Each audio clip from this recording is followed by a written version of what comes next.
Chapter 1. When the Snow Would Not Stop. Hey guys, tonight we begin with something gentle and cold, but not in an alarming way.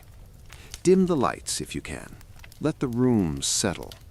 Imagine the quiet that comes when the world is wrapped in snow, when even bad decisions seem to speak more softly. This is a story about medieval England, about blizzards that dragged on for days, sometimes weeks, and about people who somehow lived through it all without central heating, radiators, or even a decent blanket from IKEA.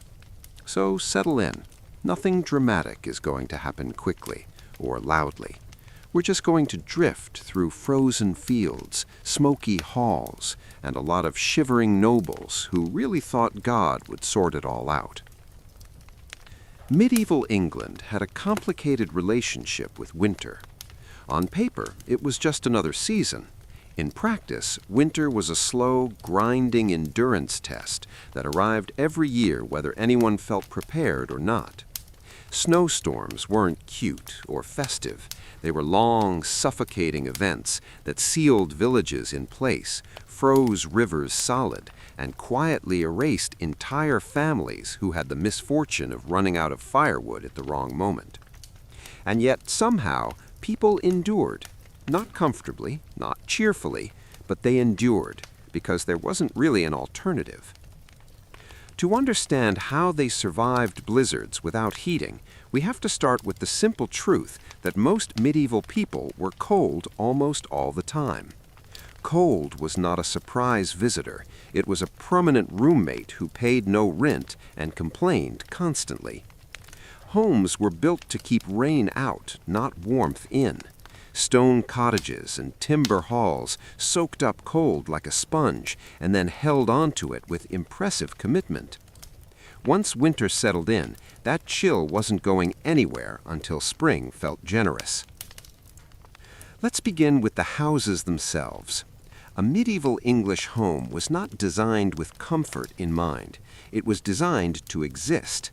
Peasants lived in single-room dwellings shared with animals, tools, smoke, and the vague hope that tomorrow would be less cold than today. The walls were thick, usually made of stone or packed earth, which helped a little by blocking wind. Unfortunately, thick walls also meant thick cold. These structures took days to warm and seconds to lose whatever warmth they had accidentally accumulated. Windows, when they existed at all, were narrow slits or openings covered with cloth, parchment, or wooden shutters. Glass was rare and expensive. If you had glass, you were either wealthy or very optimistic about the future of your family line. Most people simply sealed gaps with whatever they had: straw, rags, moss, possibly regret, anything to stop the wind from sliding inside like it owned the place. Fireplaces did exist, but calling them heating would be generous. An open hearth sat in the center of the room, its smoke drifting upward and out through a hole in the roof. Chimneys were a later improvement, and even then they mostly helped direct smoke rather than heat. The fire warmed whoever was closest to it, which meant survival involved a lot of huddling. Families arranged themselves around the hearth like cold planets orbiting a weak sun.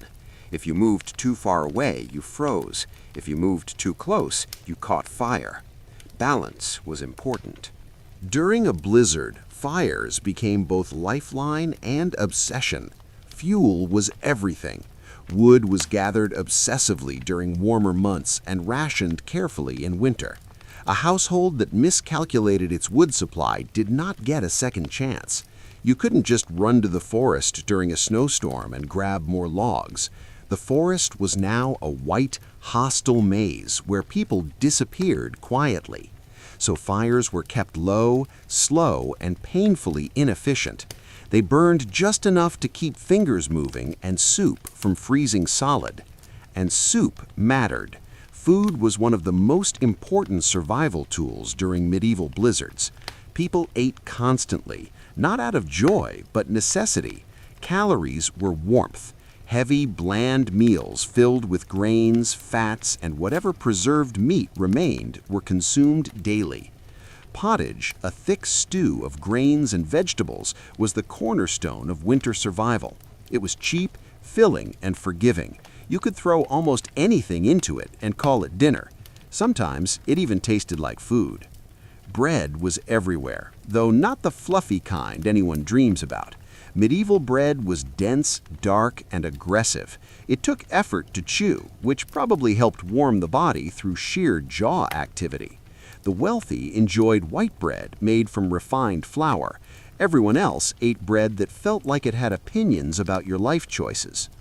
Fat was precious. Lard, butter, and animal fats were treasured not just for flavor, but because fat meant warmth. A diet heavy in fat helped bodies survive long, cold nights. People who could afford it consumed cheese, smoked meats, and anything preserved enough to last until spring. Vegetables were pickled or dried. Fruit was mostly a memory by December. Clothing, of course, did much of the heavy lifting. Medieval people layered obsessively. Wool was the great hero of winter survival. It stayed warm even when damp and was widely available. Undergarments were made of linen, which wicked moisture away from the skin. Over that came wool tunics, cloaks, and hoods. The wealthy wore fur-lined garments, often ridiculously excessive. Fur was status, warmth, and moral justification all in one.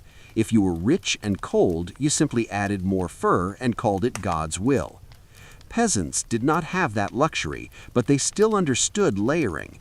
Clothes were patched endlessly. Sleeves were tied on and removed as needed.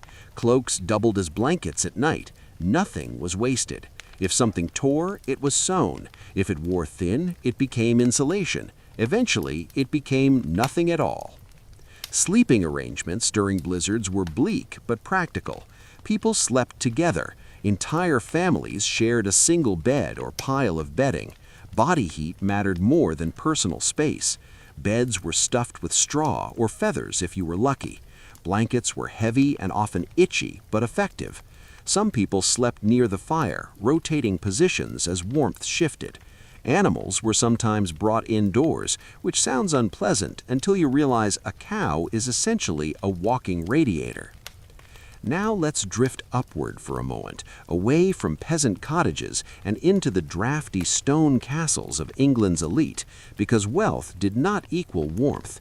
Castles were enormous, impractical structures designed to intimidate enemies and discomfort everyone else. Stone walls several feet thick kept attackers out, but they also kept heat from circulating. Fires burned constantly, yet rooms remained icy. Tapestries were hung not for decoration, but insulation. They trapped a thin layer of warmer air against the walls, and also conveniently displayed scenes of hunting or religious devotion, because why not freeze while looking at something cheerful? Nobles wore layers upon layers of clothing indoors. Gloves were common. Hats stayed on. Even kings complained about the cold. Henry III reportedly ordered special fireplaces installed in his chambers, which improved things slightly, but not enough to stop the shivering. Everyone accepted that winter meant discomfort. Complaining about it too much was seen as weak, which is ironic given how miserable everyone clearly was. Blizzards amplified all of this. Roads vanished under snow. Travel stopped entirely. Villages became isolated islands of cold and hunger. Communication slowed to nothing. If you ran out of food or fuel, help was not coming. People relied on communal survival. Neighbors shared supplies. Monasteries distributed food when they could. The church framed winter suffering as a test of faith, which was convenient because it didn't require central heating. Churches themselves were freezing. Stone buildings with high ceilings and no insulation, they were cold enough to make prayer feel like penance. Services continued anyway. People attended bundled in cloaks, breath visible in the air, listening to sermons about endurance while wondering if their toes would ever feel normal again. One of the strangest aspects of medieval winter survival was how normalized it all was. People didn't expect comfort, they expected hardship. Children were raised in cold environments from birth. Their bodies adapted. They learned to endure rather than complain. Survival was not dramatic. It was slow, repetitive, and deeply unglamorous. Blizzards came and went, sometimes recorded in chronicles with understated horror. A monk might note that the winter was severe, which usually meant people died quietly in their homes and fields lay barren until spring. These records rarely lingered on suffering. It was assumed. Of course people froze. Of course crops failed. Of course hunger followed. That was winter. And yet, England endured, not because it was prepared, but because it had no choice. People adapted through routine, through shared misery, through thick clothing and thin fires. They survived one cold night at a time, waiting for the snow to melt and life to resume its usual, slightly less frozen difficulties. As we move forward, we'll drift deeper into specific winters, specific disasters, and specific people who learned the hard way that medieval blizzards did not care about social status. But for now, let's stay here, in this quiet moment. Snow pressing against wooden doors, a fire crackling softly, everyone bundled together, waiting patiently for morning, because that's what you did. Chapter 2. When the weather decided to ruin everyone equally. Winter in medieval England rarely arrived politely. It did not knock. It did not warn. It simply showed up one morning and stayed longer than anyone wanted. Blizzards were not single dramatic events with clear beginnings and endings. They were slow invasions. Snow fell, stopped briefly, then fell again, piling up until roads vanished and familiar landscapes became unrecognizable. People woke each day unsure whether the world outside still existed in any useful form. When a blizzard settled in, movement stopped almost entirely. Medieval roads were already difficult in good weather. In snow, they ceased to function. Paths between villages disappeared. Landmarks vanished beneath drifts. Travelers who tried to push through often failed quietly, found later in spring when the snow retreated and revealed what winter had borrowed and not returned. Most people simply stayed where they were and hoped their supplies had been counted correctly. Isolation was one of the most dangerous parts of winter survival. A village cut off by snow was a village forced to rely entirely on what it had stored. Grain bins were checked obsessively. Salted meat was rationed carefully. Ale was watered down, which no one enjoyed, but everyone accepted. Hunger crept in slowly, beginning as mild discomfort and ending as exhaustion. The body burned calories faster in the cold, which meant even well-prepared households felt the strain. The medieval calendar revolved around this reality. Harvest season was frantic for a reason. Every sack of grain, every smoked fish, every barrel of salted pork represented another day of survival when snow made farming impossible. A bad harvest followed by a harsh winter was catastrophic. Chroniclers recorded these years with heavy understatement. Phrases like great want or much suffering quietly covered mass hunger and death. Blizzards also affected social order in strange ways. Authority weakened when travel became impossible. A lord might own the land, but if he couldn't reach it, his authority was theoretical at best. Local leaders stepped in. Village elders, priests, and whoever seemed most competent took charge of rationing and decision-making. Survival became communal, whether people liked each other or not. Inside homes, routines adjusted. Daylight hours were precious. People worked while light lasted, repairing clothing, mending tools, grinding grain by hand. Nights were long and deeply boring. Storytelling became important, not for entertainment exactly, but distraction. Silence made the cold louder. Talking filled the space and reminded people they were not alone.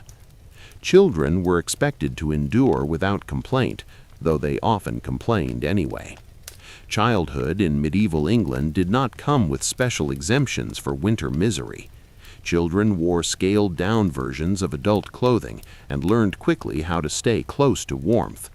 Those who survived early childhood developed a resilience that seems alarming by modern standards, but was simply necessary. Disease thrived in winter conditions. Crowded indoor living, poor ventilation, and weakened immune systems created perfect conditions for illness. Respiratory infections spread easily. A cough could linger for months. People understood that sickness followed cold, though they lacked any scientific explanation. Remedies were practical and ineffective. Warm drinks, herbal infusions, prayer, rest when possible. Monasteries played a crucial role during severe winters. Many had better storage facilities and more reliable food supplies. They offered shelter to travelers caught in storms and distributed alms to the poor when resources allowed. Monks themselves endured the same cold, praying in freezing chapels and sleeping in unheated dormitories. Piety did not come with thermal privileges. Blizzards also reshaped diets in subtle ways. Fresh food disappeared almost entirely. Meals became monotonous. Grain-based dishes dominated. Meat was eaten sparingly, often boiled into stews to stretch portions. Spices were rare and expensive, but even the wealthy used them more for preservation than flavor during winter. Taste was secondary to survival. The cold affected mental health as much as physical well-being. Medieval people did not talk about depression or seasonal despair, but it existed all the same. Long darkness, isolation, hunger, and constant discomfort wore people down. Chroniclers sometimes noted an increase in disputes or crime following harsh winters. Cold shortened tempers as effectively as it shortened days. For the nobility, blizzards were inconvenient rather than immediately deadly, but they still posed serious risks. Supply lines to castles could be cut off. Horses struggled in deep snow. Hunting became impossible. Noble households relied heavily on stored food, and poor planning could embarrass even powerful families. A lord who failed to prepare adequately risked unrest among his retainers. Castles became strange, inward-focused worlds during long winters. Daily life slowed. Courtly routines continued in muted form. People gathered around fires, wearing layers of fur and wool, passing time with games, music, or quiet conversation. Political decisions still happened, but winter imposed its own pace. Urgency froze along with everything else. Blizzards also interfered with justice. Courts could not convene, trials were delayed, punishments postponed. This created temporary pockets of legal limbo. Some people benefited. Others worried that unresolved disputes would explode once roads reopened. Winter paused conflict without resolving it, like placing arguments on ice and pretending they were no longer arguments. Religious interpretation of severe winters was unavoidable. Snowstorms were seen as expressions of divine will. A harsh winter might be interpreted as punishment for sin, a test of faith, or simply part of God's unknowable plan. Sermons encouraged patience and endurance. Complaining too loudly about the cold risked being seen as questioning divine authority, which was rarely a good idea. Burial during blizzards was another quiet problem. Frozen ground made digging graves nearly impossible. Bodies were sometimes stored until the earth softened. This was handled with grim practicality. Death was common enough that people adjusted rituals as needed. There was little room for sentiment when survival demanded attention. Animals faced their own challenges. Livestock were kept indoors when possible, fed stored fodder that often ran low by late winter. Animals weakened just as people did. Losing a cow or sheep could be devastating, removing both food and future income. Farmers guarded their animals carefully, knowing that one harsh winter could erase years of effort. Despite everything, there was a strange predictability to winter suffering. People knew it would come. They prepared as best they could. Survival strategies were passed down through generations. Knowledge accumulated slowly. Which foods lasted longest, which parts of the house stayed warmest, which tasks were worth attempting and which were better postponed until spring. Blizzards ended eventually. They always did. Snow melted, roads reappeared, life resumed its usual hardships. Survival was rarely celebrated. It was simply noted and absorbed into memory. Those who endured did not romanticize the experience. Winter was not a story of triumph. It was a season to be endured quietly, without expectation of reward. And so medieval England continued, year after year, snowstorm after snowstorm. People adapted not through innovation, but repetition. They survived because survival had been normalized. The cold did not break them because it never promised not to try again. Chapter 3. Fires that barely tried, and bodies that did the rest. By the time winter settled fully into medieval England, most people had already accepted that warmth was not something you achieved, it was something you borrowed briefly and then lost again. Fires were central to this arrangement, though calling them effective would be optimistic. A medieval fire did not heat a house so much as it created a small zone of tolerable existence. Step into that zone and you lived. Step out of it and you remembered exactly what season it was. The open hearth was the heart of domestic life, but it was also deeply inefficient. Heat rose, smoke lingered, and much of the warmth escaped straight through the roof. Early chimneys improved air quality, but did very little to keep heat inside. Even wealthy homes struggled with this. A large fireplace burned more wood, but did not necessarily make a room warmer. It simply consumed resources faster, which was not always a good trade.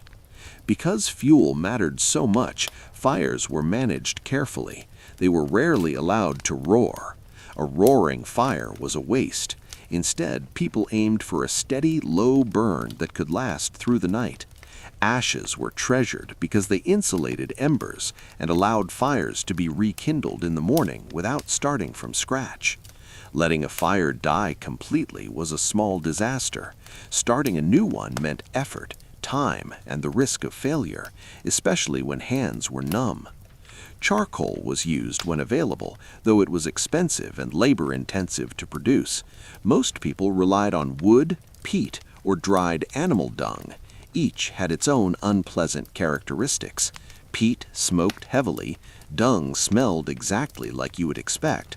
Wood was the preferred option, but deforestation had already made it scarce in some regions. Winter blizzards did not care about resource shortages, they simply exposed them. The fire dictated the shape of daily life. People arranged themselves around it instinctively. Work was done close to warmth. Meals were cooked there. Tools were repaired there. Stories were told there. In a sense, the hearth replaced modern infrastructure. It was kitchen, heater, social center, and psychological anchor all at once. When blizzards raged outside, the fire became almost symbolic. It represented continuity. As long as it burned, life continued. Letting it go out felt like surrender, even if rationally it changed little. This emotional attachment mattered. Medieval survival relied heavily on routine and belief. People believed that keeping the fire alive kept something else alive too, something less tangible. Of course, fires had limits. They did nothing to warm the far corners of a house. They did nothing to heat upper floors effectively. Sleeping chambers were cold. People wore hats to bed. Gloves, too, sometimes. Breath fogged in the darkness. Getting up in the morning required a small act of courage, as leaving the warmth of shared bedding meant immediate discomfort. Beds themselves were engineered for warmth rather than elegance. They were often enclosed with curtains, not for privacy, but insulation. These bed hangings trapped body heat and blocked drafts. The wealthy layered mattresses, blankets, and furs. The poor made do with straw and whatever cloth they had. Everyone slept close together. Solitude was a luxury of warmer centuries. Bodies did much of the work that buildings could not. Human metabolism became a heating system. Eating late meals before bed helped. So did consuming alcohol, though its warming effect was misleading. Ale was ubiquitous, safer than water, and calorie-dense. People drank it constantly. It dulled the edge of cold and made long evenings more bearable, which was reason enough. Clothing functioned as portable shelter. Wool was king. It retained heat, resisted moisture, and lasted for years. Garments were layered with precision born of experience. Tunics, gowns, cloaks, hoods. Belts adjusted fit to trap warm air. Sleeves could be removed or added. People adapted their clothing daily depending on conditions. Footwear mattered enormously. Cold feet could ruin everything. Shoes were lined with fur or stuffed with straw. People changed foot wrappings frequently to avoid dampness. Frostbite was a real risk, though rarely described in detail. Medieval writers tended to avoid lingering on bodily damage unless it served a moral lesson. Hands suffered too. Gloves were common, though not always practical for work. People alternated between wearing them and stuffing hands into sleeves. Simple gestures became calculated movements designed to minimize exposure. Even speaking could feel like effort when cold stiffened muscles. The wealthy insulated their lives with excess: fur-lined robes, multiple fires, tapestries, thick walls, and yet they still complained. Letters survive describing nobles lamenting the cold in language that suggests genuine misery. Wealth bought marginal improvement, not comfort. Winter did not respect rank. In castles, fires were lit in multiple rooms, but stone absorbed cold relentlessly. Large halls were especially difficult to heat. Fires warmed those nearest, leaving everyone else to shiver politely. Court etiquette required enduring discomfort with grace. Complaining openly about cold was frowned upon unless one was ill, and even then, illness was expected to coexist with suffering. Servants bore the worst of it. They moved constantly between cold spaces, tending fires, carrying water, preparing food. Their work kept others marginally warmer at the cost of their own comfort. Winter labor was exhausting. Fatigue compounded cold, creating a slow drain of strength that lasted until spring. During blizzards, outdoor work stopped almost entirely. This created an odd lull. People had time, but little energy. Crafts that could be done indoors continued: spinning, weaving, repairing tools. Productivity slowed, but it did not stop. Survival depended on staying useful, even when usefulness was minimal. Illness often peaked during these periods. Cold weakened bodies already strained by poor nutrition. Coughs lingered, fevers spread. Without understanding contagion, people attributed illness to cold air, imbalance of humors, or divine displeasure. Treatments focused on warmth and rest, which accidentally sometimes helped. Death in winter was accepted with a kind of resigned familiarity. People grieved quietly and moved on because survival required it. A household could not afford to collapse emotionally. Tasks still needed doing. Fires still needed tending. The dead were part of winter's accounting. And yet there was also resilience. People adapted. They learned small tricks: locking drafts with furniture, hanging extra cloth over doorways, sleeping near animals, timing tasks to warmth. These were not innovations so much as habits refined over centuries. Blizzards passed. Fires burned low and then higher again. People emerged thinner, tired, and alive. Survival was not heroic. It was repetitive, it was unremarkable, and in medieval England, that was enough. Chapter 4. Snowed in, cut off, and quietly losing track of time. A prolonged blizzard did something subtle to medieval England. It didn't just lower temperatures or block roads, it distorted time. Days blurred together when snow kept the world frozen in place. Without travel, without news, without change in scenery, people began to measure life by meals, fires, and the slow movement of light across a gray sky. Winter already shortened days, blizzards flattened them entirely. Once snow reached a certain depth, villages became sealed systems. Nothing came in, nothing went out. This isolation could last weeks. For people accustomed to limited mobility anyway, this might sound manageable. But medieval life relied heavily on small, constant exchanges. Grain from one village, salt from another, news from the road. When those connections vanished, survival became a closed-loop problem. Rationing became the central concern. Food was not eaten according to hunger, but calculation. How many mouths? How many days? How much grain left?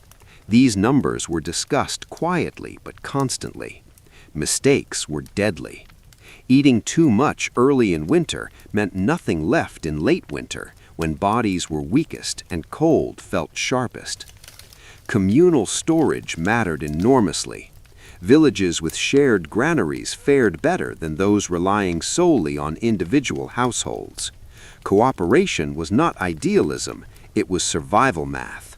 A single family hoarding too much endangered everyone. Social pressure enforced sharing more effectively than law. Winter did not care about property rights. Bread became thinner. Stews became more watery. Meat appeared less often. People adjusted expectations downward. Hunger was endured rather than solved. Children learned quickly to stop asking for more. Adults learned to hide their own fear behind routine. Firewood shortages were even more frightening than food shortages. Cold killed faster than hunger. When wood ran low, people burned furniture, tools, fences, anything that could produce heat. Houses slowly dismantled themselves to keep their inhabitants alive. This was not metaphorical. Archaeological evidence shows missing beams and altered structures dating to severe winters. The psychological weight of being snowed in was heavy. Silence pressed in. Storms muffled sound, creating an eerie stillness broken only by wind and the crackle of fire. People spoke less. Energy was conserved. Arguments were postponed because they required warmth and effort. Tension simmered quietly, waiting for spring. Social hierarchies softened slightly under these conditions. Survival tasks mattered more than status. Someone good at managing supplies or repairing tools gained influence regardless of rank. Competence briefly outranked lineage. This did not last, but during winter, practicality held power. The church remained a constant presence even when roads were impassable. Priests within villages continued services when possible. Religious rituals adapted to conditions. Prayers for mercy and deliverance multiplied. Winter was interpreted spiritually as endurance training for the soul. This framing helped some people cope. Others simply nodded and went back to counting grain. Communication between regions collapsed during heavy snow. News traveled slowly or not at all. Local survival consumed attention. Kings might issue orders that took months to arrive, by which time they no longer mattered. Winter created pockets of autonomy without intending to. For the nobility, being snowed in was uncomfortable but survivable. Castles had stores, staff, and relative security. Yet even they felt the strain. Supplies dwindled, morale dropped, entertainment grew repetitive, court life shrank inward, intrigues paused or intensified depending on personalities trapped together. Letters from noble households sometimes mention boredom as much as cold. With hunting impossible and travel dangerous, days stretched endlessly. People read, prayed, argued quietly, or simply waited. Time slowed to the pace of melting snow, which was to say, barely at all. Medical care during blizzards was minimal.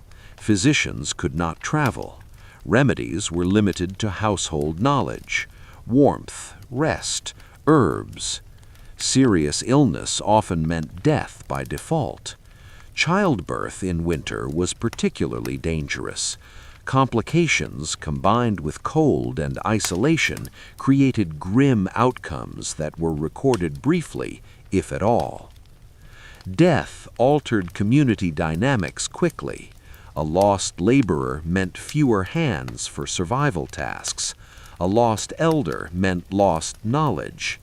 Winter deaths had ripple effects that lasted years. Survivors absorbed extra work without comment. Complaining did not add warmth. Animals suffered alongside people. Feed ran low. Some animals were slaughtered early to conserve resources, even if it meant losing future productivity. This decision weighed heavily. Killing a cow meant food now, but hardship later. Winter forced short-term thinking that shaped long-term poverty. Blizzards also reshaped landscapes. Snowdrifts blocked doorways, roofs collapsed under weight, trees fell, paths disappeared. When thaw came, floods followed. Winter damage extended well into spring, compounding hardship. Survival was not just about enduring cold, but managing its aftermath. Despite everything, there were moments of quiet normalcy. People adapted. Laughter happened, softly. Children played indoors. Stories were retold for the 100th time. Familiar rituals anchored days. These small continuities mattered more than grand solutions. Winter did not end cleanly. Snow melted unevenly. Mud replaced ice. Roads reappeared slowly. Life restarted cautiously. People emerged thinner, older, and changed in small ways they did not name. And then, almost immediately, preparations began again. Wood was gathered, grain was stored, repairs were made. Everyone knew winter would return. It always did. And medieval England would endure it again, not because it wanted to, but because it had learned how to wait. Chapter 5. Lords, Laws, and the Cold that Ignored Them. Winter had a way of flattening authority. Titles still existed, of course.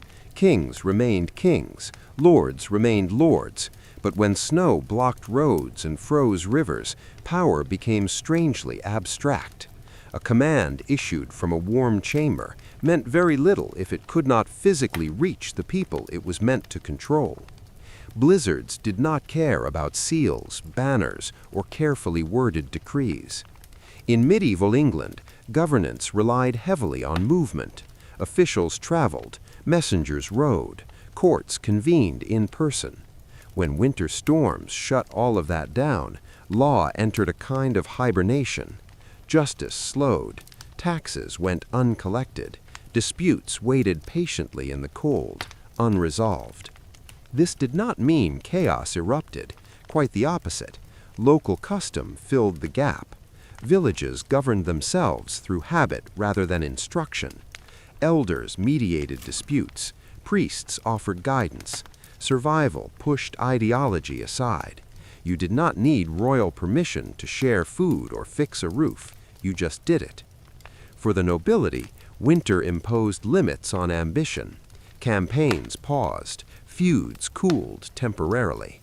Marching an army through deep snow was impractical and dangerous. Horses struggled, supplies failed. Even the most determined lord eventually accepted that winter was not negotiable.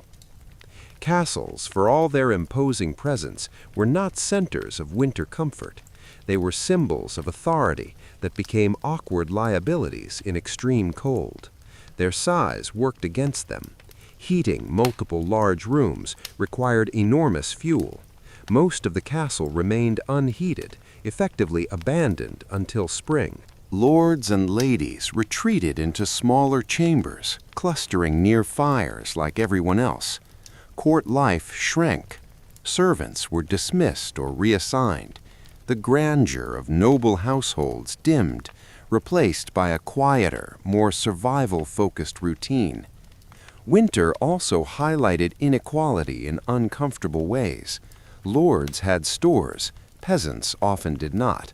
This created moral pressure. A lord who hoarded supplies while tenants starved risked unrest when spring came.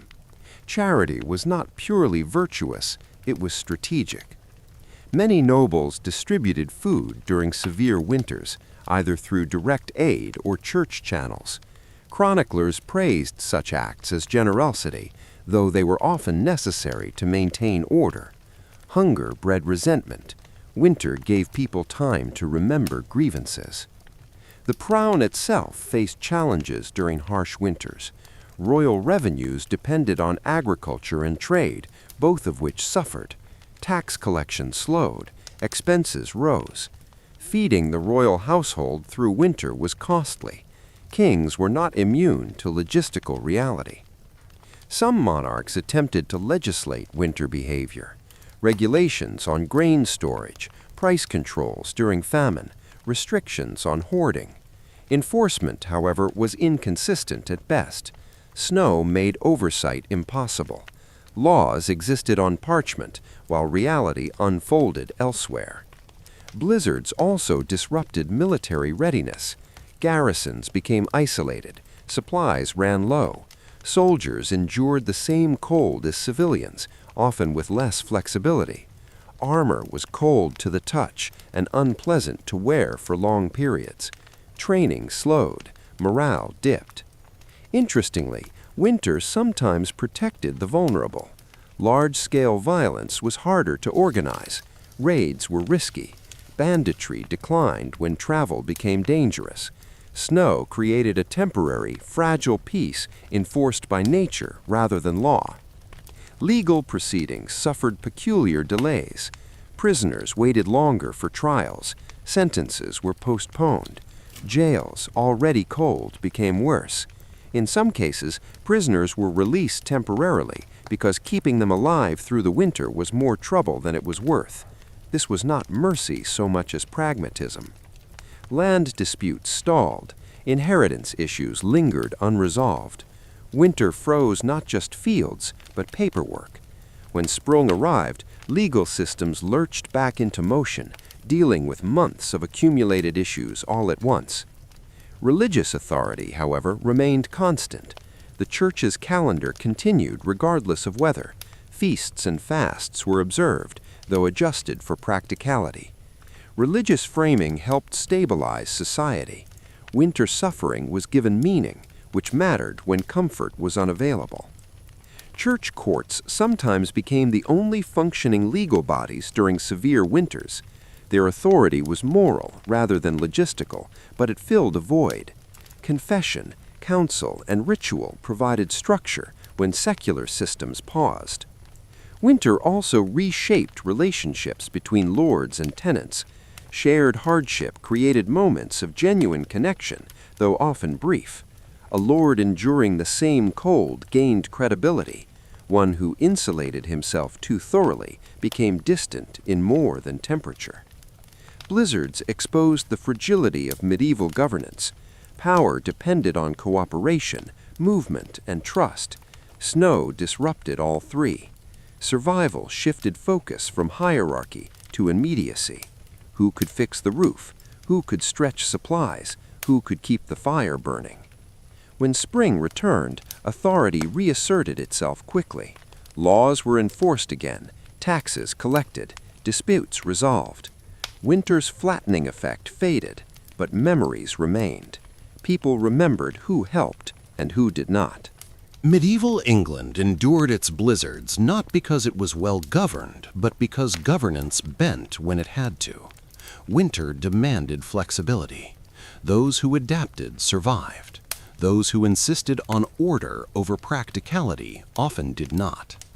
And so, beneath layers of law and lordship, the cold quietly reminded everyone that power was temporary, but winter was reliable. Chapter 6. The body keeps the cold, even when spring pretends otherwise. By late winter in medieval England, the cold was no longer just weather. It had settled into bodies. It lived in joints, in lungs, in the slow stiffness that greeted people each morning. Even when blizzards paused and snow stopped falling, winter remained present, like an unwanted guest who refused to leave because technically no one had asked him to. Survival by this point was less about immediate danger and more about endurance. The human body adapts impressively to cold, but not without cost. Medieval people carried that cost quietly. Fingers lost sensation, toes ached constantly, old injuries flared. Arthritic pain, though not named as such, was widely acknowledged as a winter companion. Chronic discomfort was normal enough that it barely merited comment. Pain was background noise. Respiratory illness lingered long after storms ended. Coughs echoed through houses for months. Smoke from indoor fires irritated lungs already strained by cold air. People understood that breathing cold air hurt, but they had little choice. Ventilation meant losing warmth. Warmth meant smoke. Either way, the lungs paid. Children suffered uniquely. Those who survived infancy were resilient, but winter still shaped their development. Malnutrition during long winters stunted growth. Illness interrupted childhood in ways that followed people for life. A harsh winter could mark an entire generation subtly but permanently. Women carried additional burdens. Pregnancy during winter was dangerous. Poor nutrition weakened bodies already taxed by cold. Childbirth without adequate warmth increased risks for both mother and child. Midwives did what they could, using fires, blankets, and bodies pressed close together, but outcomes were unpredictable. Loss was common enough to be mourned briefly and then folded into daily survival. Mental fatigue accumulated as well. Medieval people did not articulate seasonal despair, but its presence is visible between the lines of letters and chronicles. Winter drained motivation. Tasks felt heavier. Time stretched. The promise of spring became less about joy and more about relief. Sleep patterns shifted. Long nights encouraged longer sleep, but cold disrupted rest. People woke frequently to adjust positions, add layers, tend fires. True rest was rare. Fatigue compounded cold, weakening immune systems further. Winter became a cycle of depletion. Blizzards accelerated this process. They forced people indoors for days, sometimes weeks, limiting movement and fresh air. Muscles stiffened, bodies weakened. When storms passed, people emerged sluggish, needing time to reacclimate to activity. Survival did not mean strength, it meant persistence. The elderly were particularly vulnerable. Winter took them quietly. A minor illness that might be survivable in summer became fatal in cold conditions. Families expected this. Age was not romanticized. Survival into old age itself was an achievement, and winter often marked its end. Communities adjusted expectations accordingly. Labor was redistributed. Younger members took on heavier work. Knowledge held by elders was valued precisely because it might be lost. Winter deaths reshaped social structures in ways that lasted long after snow melted. Medical understanding remained limited, but practical care existed. Warmth was prioritized. Hot drinks, herbal infusions, and broths were common remedies. Rest was encouraged when possible. These treatments were not cures, but they sometimes helped enough. Religion filled gaps where medicine failed. Illness was framed as trial or transition. This provided emotional structure, if not physical healing. Acceptance did not mean indifference. Grief was real, but it was contained, managed, because survival required continuity. As winter dragged on, the body learned to conserve energy instinctively. Movement slowed, speech softened. People did not rush unless necessary. This was not laziness, it was adaptation. Burning fewer calories meant lasting longer. Even animals reflected this pattern. Livestock moved less, ate less, endured quietly. Farmers mirrored their animals, matching rhythms imposed by cold. Winter compressed life into smaller, slower forms. When blizzards finally eased, the transition was gradual. Snow melted unevenly. Mud replaced ice. The world did not snap back to normal. Bodies needed time. People emerged cautiously, testing strength, assessing damage. Spring illnesses were common. Weakened bodies struggled to adjust. Thaw released dampness, which brought new discomforts. Survival was not over simply because snow retreated. Winter's effects lingered stubbornly. And yet hope crept in. Days lengthened. Light returned. Work resumed. The body, remarkable in its persistence, recovered slowly. Scars remained, visible and invisible, but life continued. Medieval England did not bounce back from winter, it absorbed it. Each blizzard left traces in bodies and memories. Survival meant carrying winter forward, not escaping it. And as spring arrived, people prepared, quietly and automatically, for the next cold season, waiting patiently beyond the horizon. Chapter 7. Remembering the Cold, Preparing to Do It All Again. By the time medieval England reached what could generously be called the end of winter, no one believed it was truly over. Snow might melt, ice might retreat, but memory lingered longer than frost. Winter was not just a season that passed, it was an experience that settled into habits, customs, and quiet adjustments that shaped life year after year. Survival through blizzards taught people what mattered and what did not. Comfort fell very low on the list. Predictability rose quickly. Anything that reduced uncertainty became valuable. Knowing where drafts formed, knowing how much grain lasted how long, knowing which neighbor could be trusted when supplies ran thin. These lessons were not written down formally, they were absorbed through repetition. Preparation for the next winter began almost immediately. Spring was not a celebration, it was a recovery phase followed by anxious planning. Repairs were made with winter in mind. Roofs were reinforced, walls patched, doors adjusted to block wind. Nothing was rebuilt for beauty alone. Everything had to justify itself against the memory of cold. Fuel collection dominated warmer months. Wood was gathered obsessively. Peat was cut and dried. Dung was stored without embarrassment. People counted fuel as carefully as food. A household that entered winter without adequate fuel had already lost.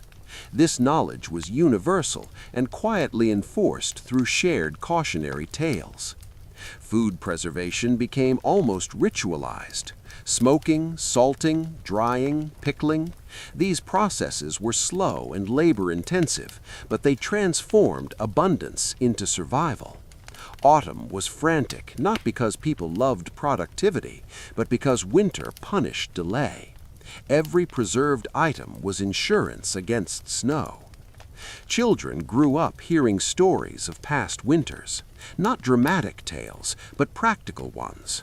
The year the river froze early, the year the snow didn't stop, the year food ran out too soon.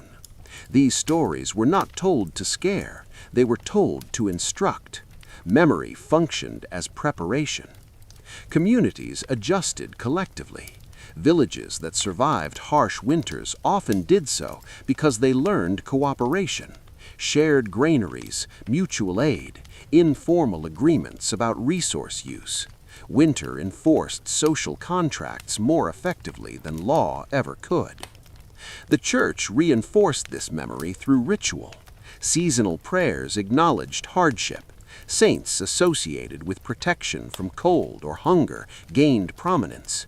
Religious framing helped integrate suffering into a larger narrative, making it feel purposeful rather than arbitrary.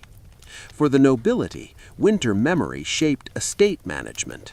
Lords who ignored past shortages risked unrest. Smart ones invested in storage, infrastructure, and goodwill. Charity during winter became tradition as much as obligation. Generosity was remembered long after snow melted.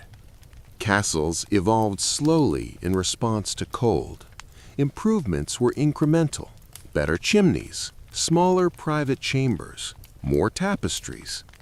These changes did not eliminate discomfort, but they acknowledged it. Winter forced architecture to adapt, one draft at a time. Medical practices also reflected accumulated experience. While theory remained rooted in humors and balance, practical care emphasized warmth and nourishment. Midwives, healers, and household caregivers passed down techniques that worked often enough to be trusted. Emotionally, winter memory created a particular temperament. Patience was valued, endurance admired. Complaining was tolerated briefly, then discouraged. Emotional restraint was not cultural coldness, it was survival strategy. Blizzards became reference points in time. People dated events by winters rather than years. The winter after the great snow, the winter the cattle died. These markers anchored memory in shared experience. Interestingly, winter hardship also fostered moments of unexpected intimacy. Shared fires, shared meals, shared silence. These experiences strengthened bonds quietly. People who endured winter together carried that connection forward. Spring and summer never fully erased winter's influence. Choices made in warmth were shaped by cold memory. Even joy was tempered by awareness. Celebration was cautious. Excess felt risky. And yet, life continued with remarkable consistency. People married. Children were born. Crops were planted. Winter did not stop history. It shaped its rhythm. Medieval England moved forward at a pace set by seasons it could not control. Blizzards remained unpredictable. Some winters were mild, others brutal. Preparation never guaranteed safety. It only improved odds. People understood this. Survival was probabilistic, not promised. By the later medieval period, these patterns were deeply embedded. Society functioned around winter rather than against it. England endured not through technological solutions, but through behavioral ones. Adaptation beat innovation. When heating technologies eventually improved centuries later, winter lost some of its power. But during the medieval period, cold remained an equalizing force. It reminded everyone of limits, of dependence, of shared vulnerability. Looking back, it is tempting to admire this endurance, but admiration misses the point. Medieval people did not survive blizzards heroically. They survived them habitually. One fire, one meal, one long night at a time. And when the snow returned, as it always did, they were ready. Not optimistic, not confident, just prepared enough to endure again. Chapter 8. When winter became normal, and normal became survival. By the later stages of the medieval period, winter was no longer an event to be reacted to. It was a condition to be managed. Blizzards still arrived unpredictably, and some were far worse than others, but the cultural response had hardened into something almost automatic. People did not wait to see how bad winter would be before adjusting. They adjusted first, because experience had taught them that optimism was rarely rewarded. This normalization of winter hardship shaped daily behavior in ways that seem subtle until you look closely. People moved differently in colder months. They spoke differently. They planned conversations around warmth, not convenience. Meetings happened near fires. Tasks were scheduled for daylight, not because of visibility alone, but because cold deepened after sunset. Life compressed inward, both physically and socially. Medieval England became a society that understood limits. There was no illusion of controlling nature. Instead, there was a practical acceptance that survival depended on responding correctly to conditions rather than resisting them. Blizzards were not fought, they were waited out. This mindset reduced panic, which mattered more than bravery. One of the most important adaptations was the acceptance of slowness. Winter forced a different pace. Productivity dropped, and that was expected. People did not measure worth by output during these months. Endurance replaced efficiency. Simply getting through the day became sufficient achievement. This shift affected labor structures. Lords adjusted expectations. Rents and obligations were sometimes deferred after particularly harsh winters. Not always, and not universally, but enough to suggest a shared understanding that winter losses were real. A peasant who lost livestock to cold could not magically recover by decree. Blizzards also influenced settlement patterns. Villages favored locations with natural windbreaks. Houses clustered closely together to reduce exposure. Narrow streets limited wind flow. These choices were not aesthetic, they were survival logic embedded in landscape. Architecture reflected accumulated experience. Doorways became smaller. Windows remained narrow. Thatch was layered thickly. Every design choice balanced light against heat loss. Comfort was sacrificed consistently and without apology. Clothing styles evolved similarly. Fashion followed function in winter, even among elites. Long sleeves, layered garments, heavy cloaks. Excess fabric was not wasteful, it was insulation. Even decorative choices often served practical purposes, trapping warmth or blocking drafts. Dietary habits reflected winter logic year-round. Foods that preserved well were favored, even when fresh options existed. People preferred reliability over novelty. Hunger memory shaped taste. Blizzards also altered social memory. Communities remembered not just who survived, but how. Stories circulated about clever adaptations, near disasters, and quiet endurance. These narratives reinforced acceptable behavior. Sharing was praised. Hoarding was criticized long after the crisis passed. Interestingly, winter survival reduced tolerance for unnecessary risk. Medieval England was not a reckless society. It could not afford to be. Risk-taking was seasonal. Winter demanded caution. Summer allowed ambition. This rhythm influenced everything from travel to warfare to marriage timing. Emotional expression followed similar patterns. Winter encouraged restraint. Loud celebration felt inappropriate when survival was fragile. Joy existed, but it was contained. Small pleasures mattered more than grand ones. Warm food, dry clothing, a fire that lasted through the night. Blizzards also reinforced interdependence.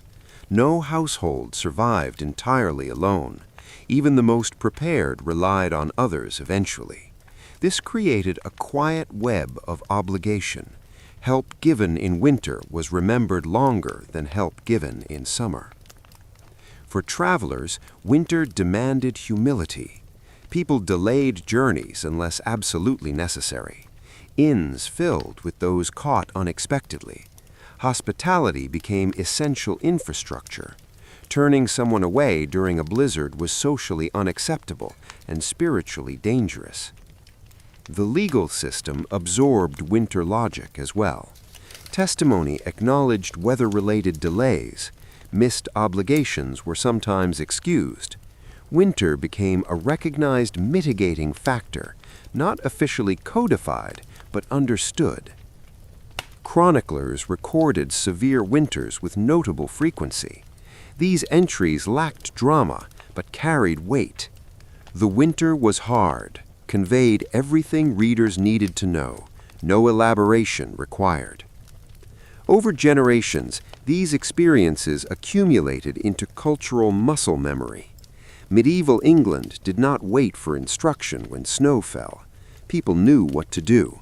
Close shutters, reduce movement, ration carefully, speak softly, wait. This familiarity did not make winter easier, it made it survivable. Pain remained, loss continued, but surprise diminished, and with it, panic. Blizzards still killed, they always did, but they rarely destroyed entire societies. England endured because it adjusted expectations downward and cooperation upward. Survival was not framed as success, it was framed as baseline. When spring arrived, people did not marvel at their resilience. They resumed work. Fields were planted, repairs were made. Memory faded just enough to function, but not enough to forget. And so winter became part of normal life, and normal life became structured around winter. Medieval England survived deadly blizzards without heating, not through ingenuity alone, but through acceptance. Cold was not an enemy to be defeated, it was a condition to be endured. And endurance, practiced quietly and repeatedly, became the most reliable technology they had. Parish records and manorial accounts show unusual entries during severe winters, extra burials, reduced rents, delayed obligations. These administrative adjustments reflect recognition that winter had rewritten expectations. Even systems designed for control adapted under pressure. Another winter frequently remembered was 1362-1363, when rivers froze so solidly that people walked across them with carts. This kind of cold disrupted trade completely. Ports froze, mills stopped, fishing collapsed. Snowstorms compounded these effects by sealing inland routes. England became fragmented into frozen pockets of survival. People responded by shrinking their worlds. Travel ceased unless absolutely necessary. News became hyper-local. Events beyond a few miles felt abstract and irrelevant. Survival narrowed perspective. The kingdom became a village. The village became a household. The household became the fire. These extreme winters also reshaped religious interpretation. Sermons grew more urgent. Processions were organized to pray for mercy. Fasting took on a different tone when food was already scarce. Some people leaned harder into faith. Others withdrew quietly, conserving emotional energy as carefully as fuel. Folklore absorbed these winters too. Stories of endless snow, frozen fields, and miraculous survival circulated orally. Over time, details blurred, but the core remained. Winter was powerful, unpredictable, and deserving of respect. These stories functioned as cautionary tales rather than entertainment. The psychological impact of extreme winters lingered long after snow melted. People who lived through them carried heightened caution into future years. They stored more, prepared earlier, trusted less in good fortune. Children who survived such winters grew into adults shaped by scarcity memory. Even architecture reflects these lessons. Archaeological evidence suggests periods following severe winters saw increased investment in storage, insulation, and repairs. Not because people suddenly became innovative, but because fear had been refreshed. Memory sharpened priorities. The nobility, too, remembered these winters. Royal correspondence sometimes references past cold when discussing provisioning or travel. Decisions were informed by experience rather than optimism. A king who ignored winter reality risked logistical failure, embarrassment, or unrest. Interestingly, extreme winters sometimes slowed political conflict. Armies could not move, campaigns stalled, ambitions froze. This did not create peace, but it delayed violence. Snow acted as an unintentional negotiator, enforcing pause without compromise. For common people, however, these winters were less about politics and more about survival math. How much food remained, how long until thaw, who looked weakest. Communities quietly tracked these things without formal acknowledgement. Burial practices during extreme winters left lasting impressions. Frozen ground delayed funerals. Bodies were stored temporarily, sometimes in churches or outbuildings. This disrupted normal grieving processes. Death became more present, less ritualized. It simply existed, waiting for the ground to soften. Animals fared poorly in these winters. Livestock losses were significant. Fields damaged by prolonged frost recovered slowly. These effects rippled into future seasons, extending hardship beyond winter itself. Survival had aftershocks. Despite all this, medieval England endured these winters, not gracefully, not heroically, but persistently. Communities bent rather than broke. Systems adjusted rather than collapsed. Memory carried lessons forward quietly. What made these winters unforgettable was not just their severity, but their clarity. They stripped life down to essentials: warmth, food, shelter. Everything else faded. This clarity lingered, shaping choices long after comfort returned. People did not romanticize these winters. They did not seek meaning beyond endurance. Survival was enough. Memory served preparation, not nostalgia. And so, when later winters arrived, milder or harsher, people compared them instinctively to those remembered extremes. Not as bad as that year. This phrase appears implicitly in records and explicitly in later accounts. Memory became measurement. These winters reminded medieval England of its limits, of how quickly stability could vanish, of how much depended on cooperation and restraint. They reinforced habits already formed and discouraged complacency. In this way, the cold became a teacher, not a gentle one, and certainly not a merciful one, but a consistent one. And medieval England, having no choice, learned its lessons well enough to survive the next snowfall and the one after that, and the one that history would quietly forget, except by those who lived through it. By the time medieval England reached the far edge of winter, people stopped expecting relief. Hope existed, but it was muted, careful, and unwilling to make promises. Thaw did not arrive with ceremony. It crept in unevenly, often betrayed by refreezing nights that turned optimism into caution. Winter rarely ended cleanly. It loosened its grip slowly, testing patience one last time. Snow melted during the day and hardened again at night. Roads became rivers of mud. Travel remained difficult, just in a different way. People learned not to celebrate too early. A false spring could be more dangerous than steady cold. Melting snow revealed damage everywhere: collapsed roofs, broken fences, dead animals half buried at field edges. The cost of winter emerged gradually, and there was no way to look away. Bodies struggled through this transition. Muscles weakened by months of cold and limited movement needed time to respond. Injuries that had been ignored flared up. People worked anyway. Spring did not allow rest. Fields needed attention. Repairs could not wait.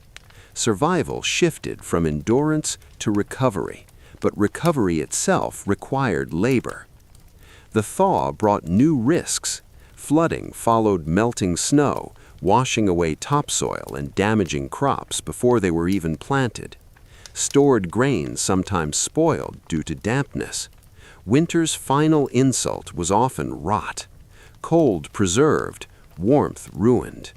People watched stores anxiously, hoping their careful rationing had not been undone at the last moment. Disease patterns changed with the season. Illnesses that thrived in cold receded, replaced by others encouraged by damp conditions. Bodies already weakened faced new challenges.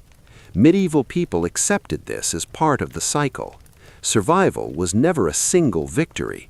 It was a sequence of manageable losses. Emotionally, spring was complicated. Relief existed, but it was restrained by exhaustion. People did not rush toward joy. They approached normalcy cautiously, as if winter might still be watching. Laughter returned slowly. Voices grew louder by degrees. Life did not snap back. It unfolded carefully. Communities took stock. Who survived, who did not, which families needed help, which fields were usable. This accounting was quiet and methodical. Winter had taught people to avoid dramatics. Attention stayed on what needed doing next. Rituals marked the shift, but without excess. Religious observances acknowledged renewal while retaining humility. Gratitude outweighed celebration. Survival had been uncertain enough to make people wary of tempting fate. Children adopted quickly.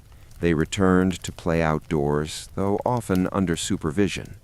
Parents watched carefully, aware that weakened bodies were vulnerable. Childhood joy resumed, but with an edge of caution learned early. For the elderly, spring did not always bring relief. Those who survived winter often remained frail. The effort of recovery proved too much for some. Winter claimed lives quietly, even as snow disappeared. This delayed toll was accepted without surprise. The nobility faced their own accounting. Estates assessed losses. Repairs were prioritized. Financial adjustments followed. A harsh winter could reshape a lord's fortunes for years. Memory influenced management decisions long after fields turned green again. Governance resumed gradually. Courts reopened. Messengers traveled. Authority reasserted itself. Winter's pause ended, but not without consequences. Disputes delayed by snow returned with added urgency. Systems strained under accumulated pressure. Trade restarted cautiously. Roads improved slowly. Rivers became navigable again. Markets reopened. Goods moved tentatively at first, as if unsure whether winter would allow it. Economic recovery mirrored physical recovery, uneven and fragile. Yet habits formed in winter lingered. People continued to conserve. Rationing did not end immediately. Fires burned lower, even when fuel was available. Memory restrained excess. Winter discipline faded slowly. Preparation for the next winter began almost without conscious decision. Repairs were made with cold in mind. Supplies were replenished deliberately. People stored more than they thought necessary, just in case. Winter memory sharpened instincts.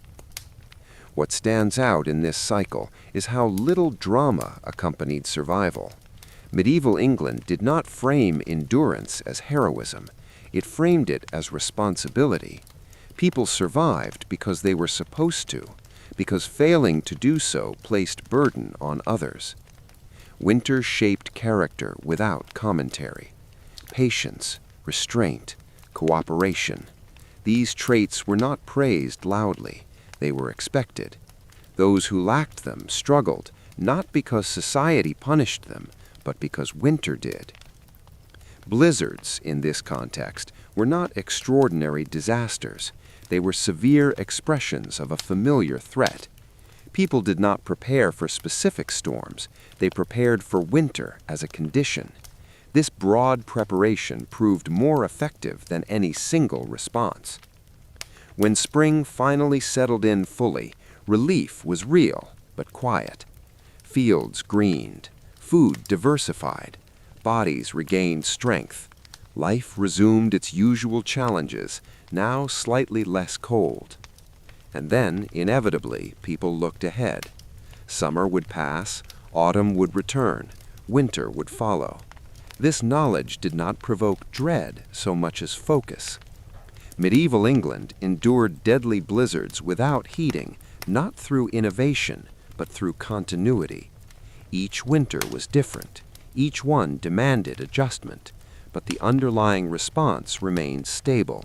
Prepare early, endure quietly, recover cautiously, remember enough to survive again. The cold never truly left. It receded just far enough to allow life to continue. And that was always enough. Chapter 11. Living with the knowledge that winter would always win eventually. By the later medieval centuries, winter was no longer feared as an unpredictable force. It was respected as a certainty. Not every winter would be severe, but every winter had the potential to be. This understanding shaped medieval England more deeply than any single storm. Blizzards were episodes. Winter was infrastructure. People lived with an unspoken assumption that comfort was temporary and survival was permanent work. Warmth was not a baseline condition, it was an achievement, renewed daily. This mindset affected everything from architecture to temperament. Buildings were built to endure cold, not eliminate it. People were raised to tolerate discomfort, not question it. The language of the period reflects this acceptance. Cold was rarely described in emotional terms. It was measured, bitter, long, hard. These were factual descriptors, not complaints. Winter was not moralized excessively. It simply was. This practical attitude allowed people to function without constant fear.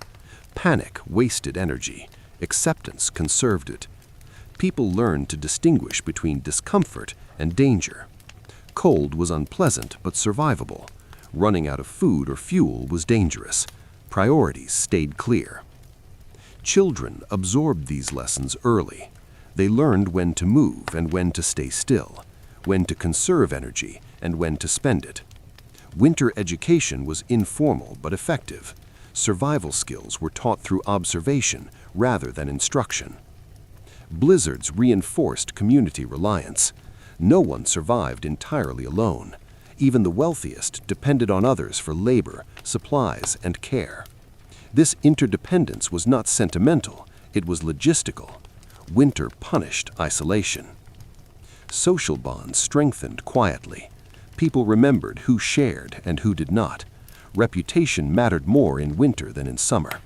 Generosity built security. Hoarding bred resentment that lingered long after snow melted. Hospitality norms were shaped by cold. Turning away travelers during winter storms was widely condemned. Sheltering strangers was risky but necessary. Communities understood that anyone could be stranded. Winter erased boundaries temporarily. Seasonal rhythms governed decision-making. Travel, marriage, trade, warfare. All were planned around winter's limitations. People who ignored these rhythms paid for it. Winter enforced patience on ambition. The Church supported this worldview by framing winter endurance as spiritually meaningful. Suffering was not celebrated, but it was contextualized. Faith provided emotional insulation where physical insulation failed. This mattered when solutions were limited. Medical understanding remained static, but care practices improved through experience. Warmth, rest, nourishment, these basics were emphasized repeatedly. People learned what helped, even if they did not know why. The memory of severe winters influenced law indirectly. Customs evolved to allow flexibility after harsh seasons. Obligations were delayed, rents adjusted. These accommodations were not guaranteed, but they existed. winter shaped mercy. Over time, winter hardship became normalized to the point of invisibility. Chronicles mentioned blizzards alongside political events without special emphasis. Cold was part of the background noise of history. This normalization did not make winter harmless, it made it manageable. People adjusted expectations downward, which reduced shock when hardship arrived. This psychological preparation mattered as much as physical preparation. Blizzards continued to disrupt life unpredictably. Some isolated villages, others destroyed crops, some passed with little impact. The variability kept people cautious. Preparation was continuous, not reactive. Interestingly, winter also fostered innovation, though slowly. Improved chimneys, better storage methods, incremental architectural changes. These were not revolutions, they were quiet responses to persistent discomfort. By the end of the medieval period, England had not solved winter, it had adapted to it. Heating remained primitive, blizzards remained deadly. Survival depended on habits refined over generations. People did not dream of eliminating winter hardship. That concept lay centuries in the future. Instead, they focused on surviving it well enough to continue life afterward. This mindset shaped character. Endurance was admired more than cleverness, stability valued over excitement. Medieval England was not a culture of dramatic victories, it was a culture of staying power. When spring returned, it was welcomed without illusion. People knew winter would come again. Memory tempered joy. Preparation followed relief almost immediately. In this way, winter became a teacher that never left. It instructed through repetition rather than spectacle. Those who listened survived. Those who forgot learned again, often the hard way. Medieval England endured deadly blizzards without heating because it accepted a simple truth. Winter always won eventually. Survival depended not on defeating it, but on lasting long enough for it to loosen its grip. And so life continued, measured not by triumph over cold, but by the steady, quiet ability to endure it, season after season, generation after generation. Chapter 12. Endurance as a skill, not a story anyone bragged about. By the later medieval centuries, endurance itself had become a learned skill, not a dramatic one, not something people gathered around fires to boast about, just a set of behaviors so ingrained that they barely registered as choices anymore. Medieval England survived its winters the way a body breathes, automatically, repetitively, without ceremony. Blizzards were no longer shocking events. They were interruptions, dangerous ones certainly, but familiar. People recognized the signs early, the way the air thickened, the way animals behaved, the way silence settled before snowfall. These cues triggered routines that had been rehearsed quietly for generations. Doors were sealed, fires were banked, food was counted, movement slowed. There was no panic because panic was inefficient. Winter rewarded calm and punished haste. People who rushed made mistakes. People who waited survived. This calm response extended across social classes. Peasants, artisans, nobles all followed variations of the same logic. Differences in resources mattered, but behavior mattered more. Waste killed faster than poverty. Carelessness killed faster than cold. The poorest households survived not because they had more, but because they managed what little they had with precision. Nothing was wasted. Every scrap was used. Every habit had a purpose. Winter trained people to be exact. Endurance shaped language, too. Words for cold, hunger, and fatigue were specific and plentiful. People did not speak vaguely about discomfort.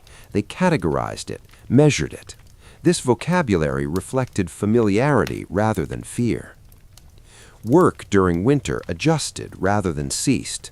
Tasks moved indoors, tools were repaired, clothing was mended repeatedly. Productivity slowed, but it did not stop. Idleness was dangerous because it burned fuel without producing anything useful. Communal life adapted. Gatherings were smaller, voices softer, social energy conserved. Winter discouraged excess interaction, not out of dislike, but necessity. Heat was precious, so was focus. Children learned endurance by example. They watched adults manage discomfort without complaint.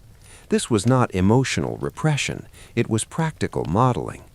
Children learned that reacting loudly to cold did not make it warmer. Blizzards intensified this lesson. During storms, stillness became safety. Movement was risky. People stayed indoors. They listened to wind. They waited. Waiting was an active skill, not passivity. Time perception changed. Days stretched. Nights deepened. People measured progress in small units. Another fire tended. Another meal eaten. Another night survived. Long-term thinking receded temporarily. Survival narrowed focus productively. The church supported this narrowed focus. Rituals emphasized patience, humility, and endurance.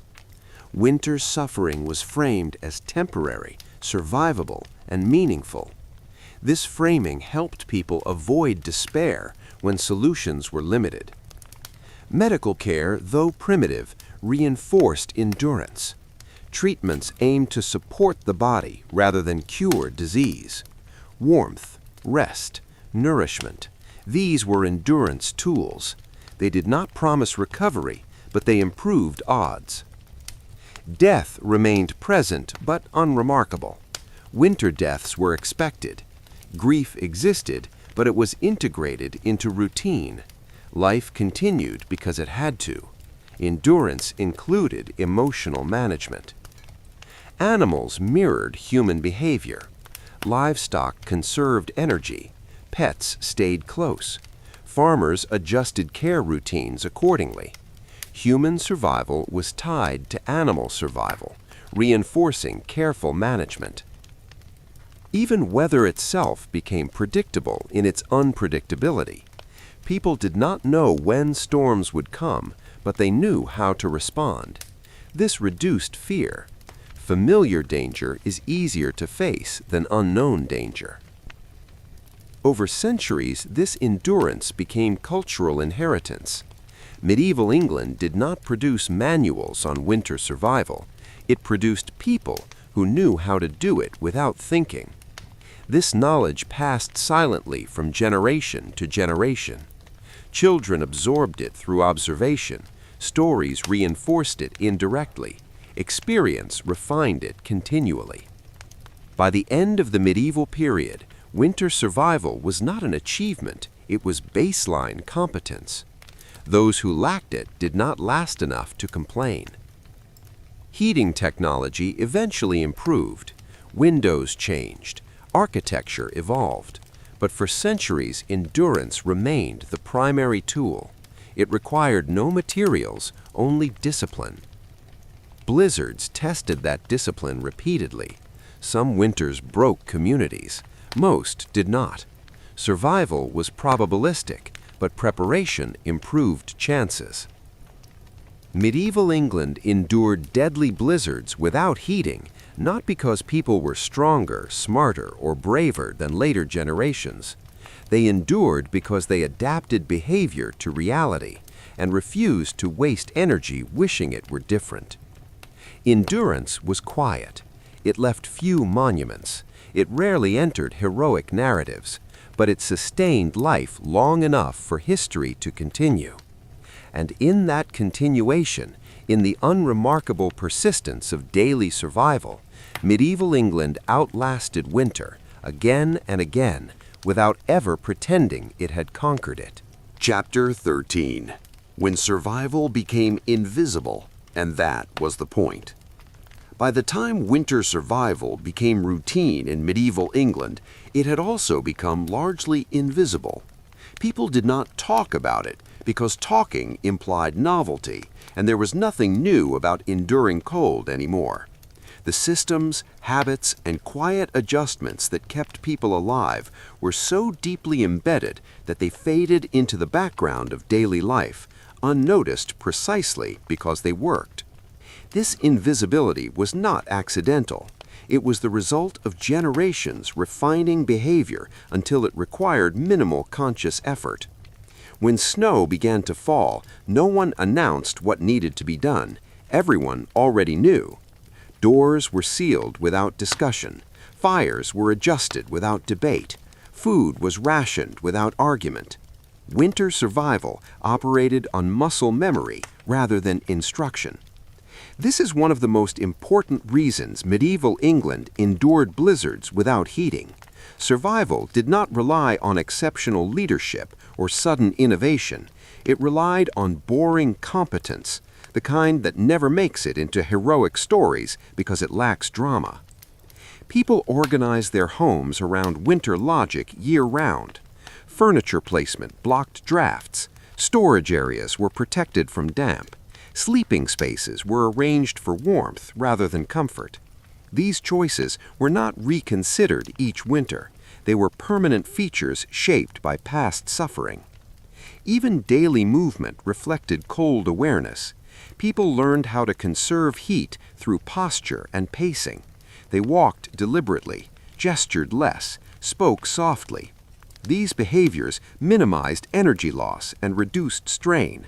They were not taught explicitly, they were absorbed socially. Social expectations reinforced this restraint. Excessive complaining about cold was discouraged, not because people lacked empathy, but because complaint did not solve the problem. Emotional energy was conserved alongside physical energy. This restraint made winter psychologically survivable. Blizzards intensified these patterns without fundamentally changing them. Severe storms did not prompt reinvention, they prompted stricter adherence to known routines. People tightened discipline rather than improvising. Improvisation carried risk. The poorest members of society illustrate this best. Without surplus resources, their survival depended almost entirely on habit and cooperation. They could not afford mistakes. Their daily lives were exercises in careful management. Winter exposed errors quickly and unforgivingly. Communities functioned as collective safety nets, but only when individuals behaved predictably. Shared expectations made coordination possible. Everyone knew when to help and when to conserve. Winter demanded clarity. This clarity extended to moral judgment. Behavior during winter was remembered long after snow melted. Generosity built reputation. Selfishness eroded trust. These social consequences encouraged cooperation without formal enforcement. For the nobility, winter invisibility took a different form. Their discomfort was greater than modern audiences often imagine, but it was rarely remarked upon publicly. Complaining about cold was seen as weakness. Nobles endured quietly, modeling restraint for their households. Castles remained cold, drafty, and difficult to heat. Their size magnified winter problems. Yet noble culture adapted by shrinking inward during cold months. Private chambers replaced grand halls. Court life slowed. Excess display paused. This seasonal contraction was not failure, it was adjustment. Power did not disappear in winter. It simply operated at reduced speed.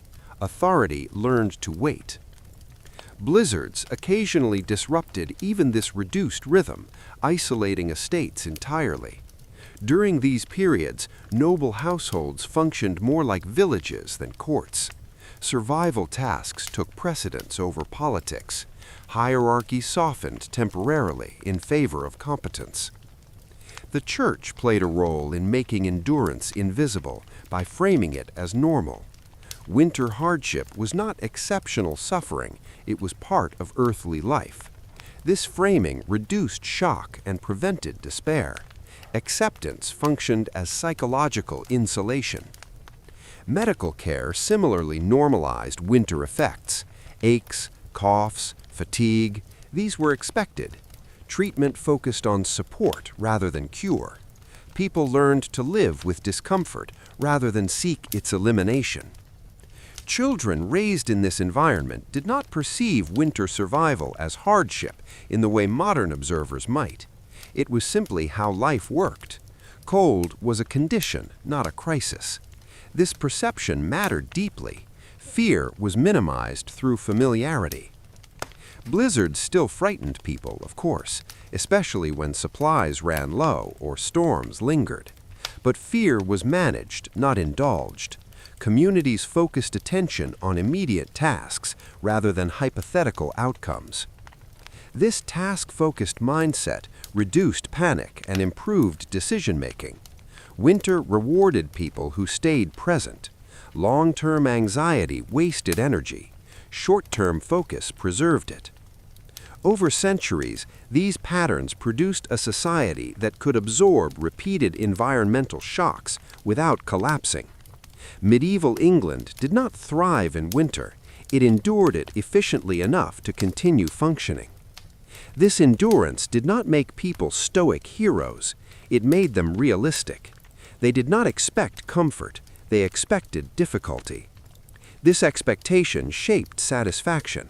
Surviving winter was not celebrated, it was assumed. Silence played an important role too. Medieval households were comfortable with quiet. They did not require constant stimulation. Silence conserved energy and soothed nerves. Sleep patterns shifted. Longer nights encouraged longer rest. People slept earlier and rose later when possible. This alignment with daylight reduced strain. Blizzards forced even greater alignment. Artificial light was costly. Darkness became authoritative. People yielded to it rather than resisting. This surrender to environment contrasts sharply with modern attitudes. Medieval survival depended on adaptation, not control. People did not attempt to dominate winter. They negotiated with it. Architecture reinforced this negotiation. Homes were built to endure, not impress. Thick walls, small windows, low ceilings. These features prioritized survival over comfort. Even wealthier homes followed similar principles, scaled up awkwardly. Castles struggled more than cottages because size created vulnerability. Heat dispersed, drafts multiplied. As a result, noble households often mimicked peasant strategies despite greater resources. They gathered into smaller rooms, shared beds for warmth, reduced movement. Hierarchy blurred slightly under blankets. Cold was egalitarian in its reach, even if not in its consequences. Clothing marked status, but warmth trumped display in winter. Fine fabrics gave way to practical layers. Even nobles prioritized insulation over fashion when frost set in. Blizzards erased social theater entirely. Travel halted. Public events canceled. Winter stripped society down to essentials. Religion offered continuity during this stripping away. Daily prayers anchored time. Feast days punctuated monotony. Faith provided structure when weather erased schedules. Sermons framed endurance as virtue without demanding enthusiasm. Survival was praised quietly. Martyrdom was unnecessary. Persistence was enough. Medical theory supported moderation. Excess heat was as dangerous as cold. Balance mattered. People avoided extremes. This moderation applied emotionally as well. Winter discouraged intense feeling. Anger, excitement, grief, all consumed energy. Emotional restraint became protective. Children learned this early. Winter taught patience. Waiting became normal. Delayed gratification was not a concept. It was a season. Blizzards taught sharper lessons. When supplies dwindled, children learned hunger management, small portions, slow eating, distraction. Adults shielded children when possible, but survival demanded honesty. Winter was explained, not sugar-coated. Death, when it occurred, was folded into routine. Funerals were simpler, mourning quieter. Life moved on because it had to. This quiet persistence shaped medieval psychology deeply. People expected life to be difficult and finite. Winter reinforced this worldview annually. Because of this expectation, survival did not generate pride, it generated relief. Spring mattered more than winter. Survival was validated by continuation, not celebration. Blizzards delayed spring psychologically. They tested patience near its limits, but people waited anyway. Waiting was perhaps the most important winter skill. Waiting without certainty, waiting without control, waiting without complaint. Medieval England endured deadly blizzards without heating because people accepted limitation as normal. They lived inside constraints rather than fighting them. Cold did not define their identity. Endurance did not become narrative. Winter was simply endured, quietly, repeatedly, until it passed. And when it did, life expanded again. Fields reopened. Travel resumed. Complaints shifted topics. Winter faded back into background noise, ready to return next year, unchanged, unquestioned, and largely unremarked upon. By the medieval period, most of what kept people alive during blizzards existed nowhere near parchment. It lived in hands, in habits, in bodies that remembered what cold demanded. This mattered because written knowledge was slow, scarce, and often inaccessible. Winter survival could not wait for literacy. People learned by doing. A child learned how to seal a door by watching someone else do it badly once and correctly forever after. They learned how to bank a fire by feeling the heat fade too quickly one night and linger the next. Pain was an efficient teacher. Cold was thorough. This embodied knowledge passed down quietly. Parents did not lecture children about winter survival. They corrected them mid-task. Hands guided hands. Movements were repeated until they became instinct. This was education without explanation. Blizzards exposed gaps in this knowledge immediately. Anyone who skipped steps or improvised poorly paid for it fast. The weather did not offer second chances. As a result, traditions stayed conservative. Proven methods survived. New ideas were treated with suspicion. This conservatism is often misunderstood as stagnation. In reality, it was selective adaptation. People changed what failed. They preserved what worked. Winter enforced ruthless efficiency. Household routines reflected this efficiency. Tasks were timed carefully. Fire tending followed strict schedules. Fuel was never used casually. Every stick burned represented labor already spent. Fuel management alone was an art form. Wood had to be dried, stored, rationed, and burned correctly. Too much heat wasted fuel. Too little invited illness. The correct balance was learned through experience, not theory. Blizzards intensified this balancing act. Fires burned longer but not hotter. People adjusted airflow, added fuel gradually, and monitored embers obsessively. Fire became a living thing to manage rather than a tool to consume. Cooking adapted accordingly. Meals shifted towards slow heating methods. Stews replaced roasting. Pots stayed near embers for hours. This conserved fuel and produced warm food without waste. Food knowledge itself was tactile. People knew how hunger felt before it became dangerous. They recognized weakness early. Portions were adjusted based on activity levels and weather severity. Salted and preserved foods dominated winter diets, not because they were enjoyable, but because they were reliable. Reliability mattered more than pleasure. Winter rewarded predictability. Blizzards occasionally disrupted supply chains entirely. When this happened, knowledge of substitutes became critical. What could be eaten safely, what could not? What stretched supplies without causing harm? This knowledge was unevenly distributed. Some families survived better than others because their internal traditions were stronger.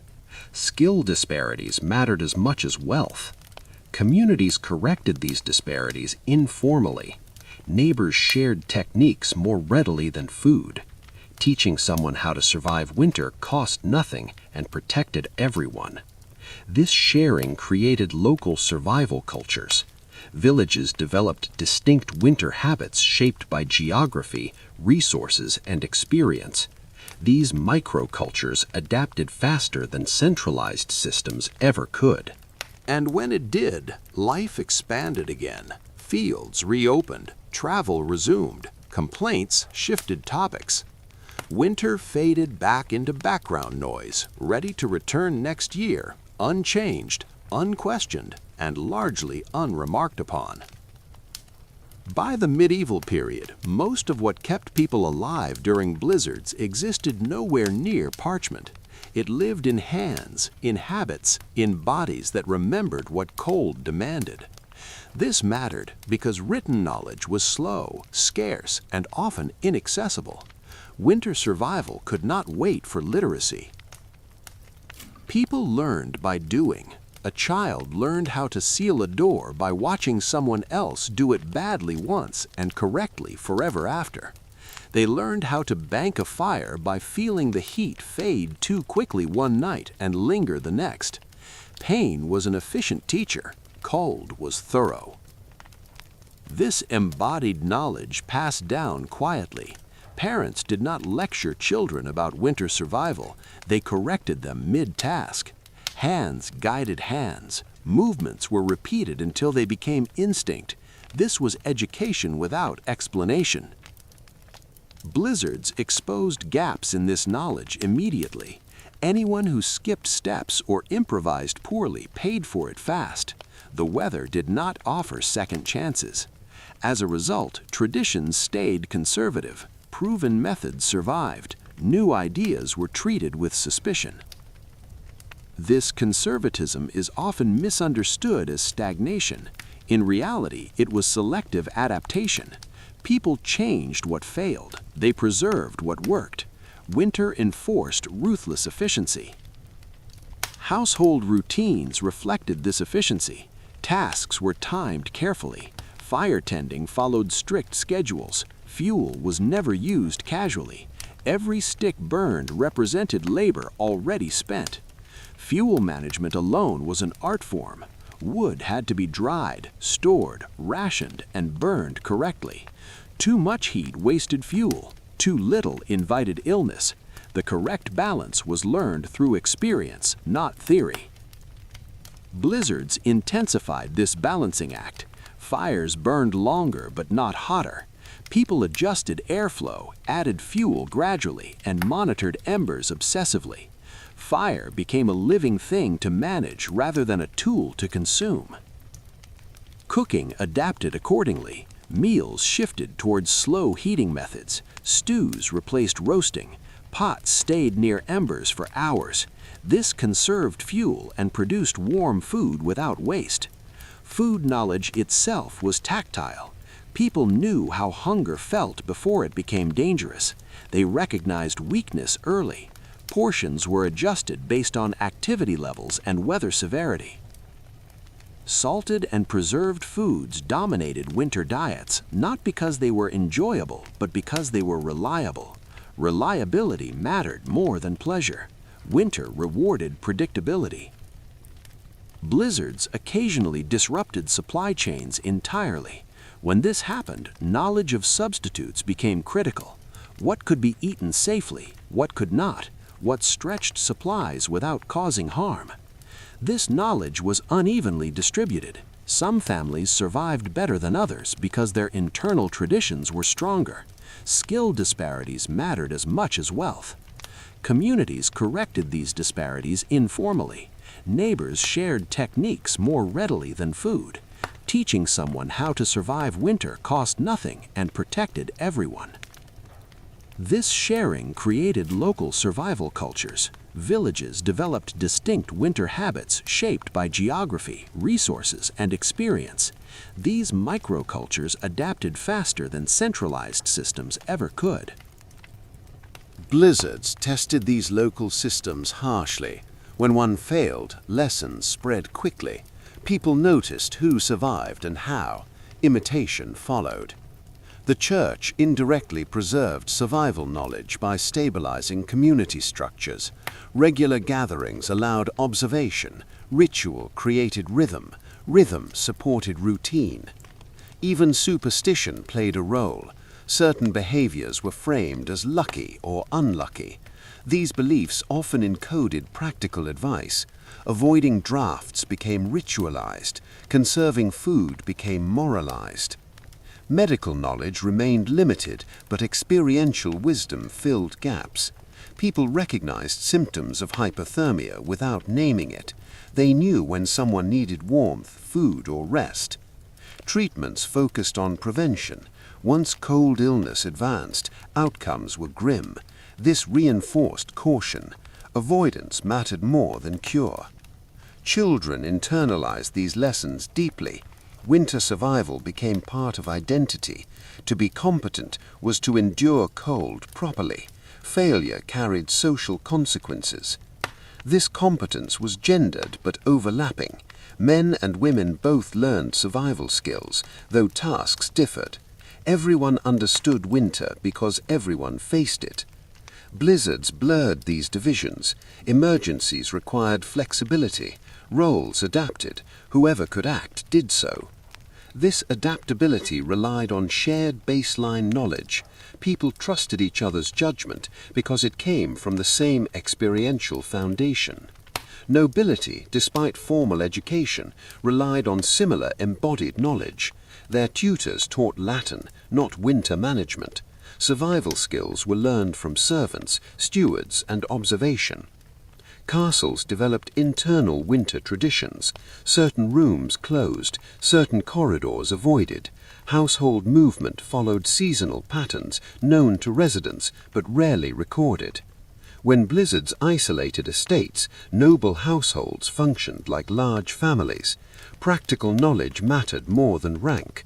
Who knew how to keep the fire going became important regardless of title. This temporary leveling reinforced respect for competence. Winter did not care about lineage. It responded only to action.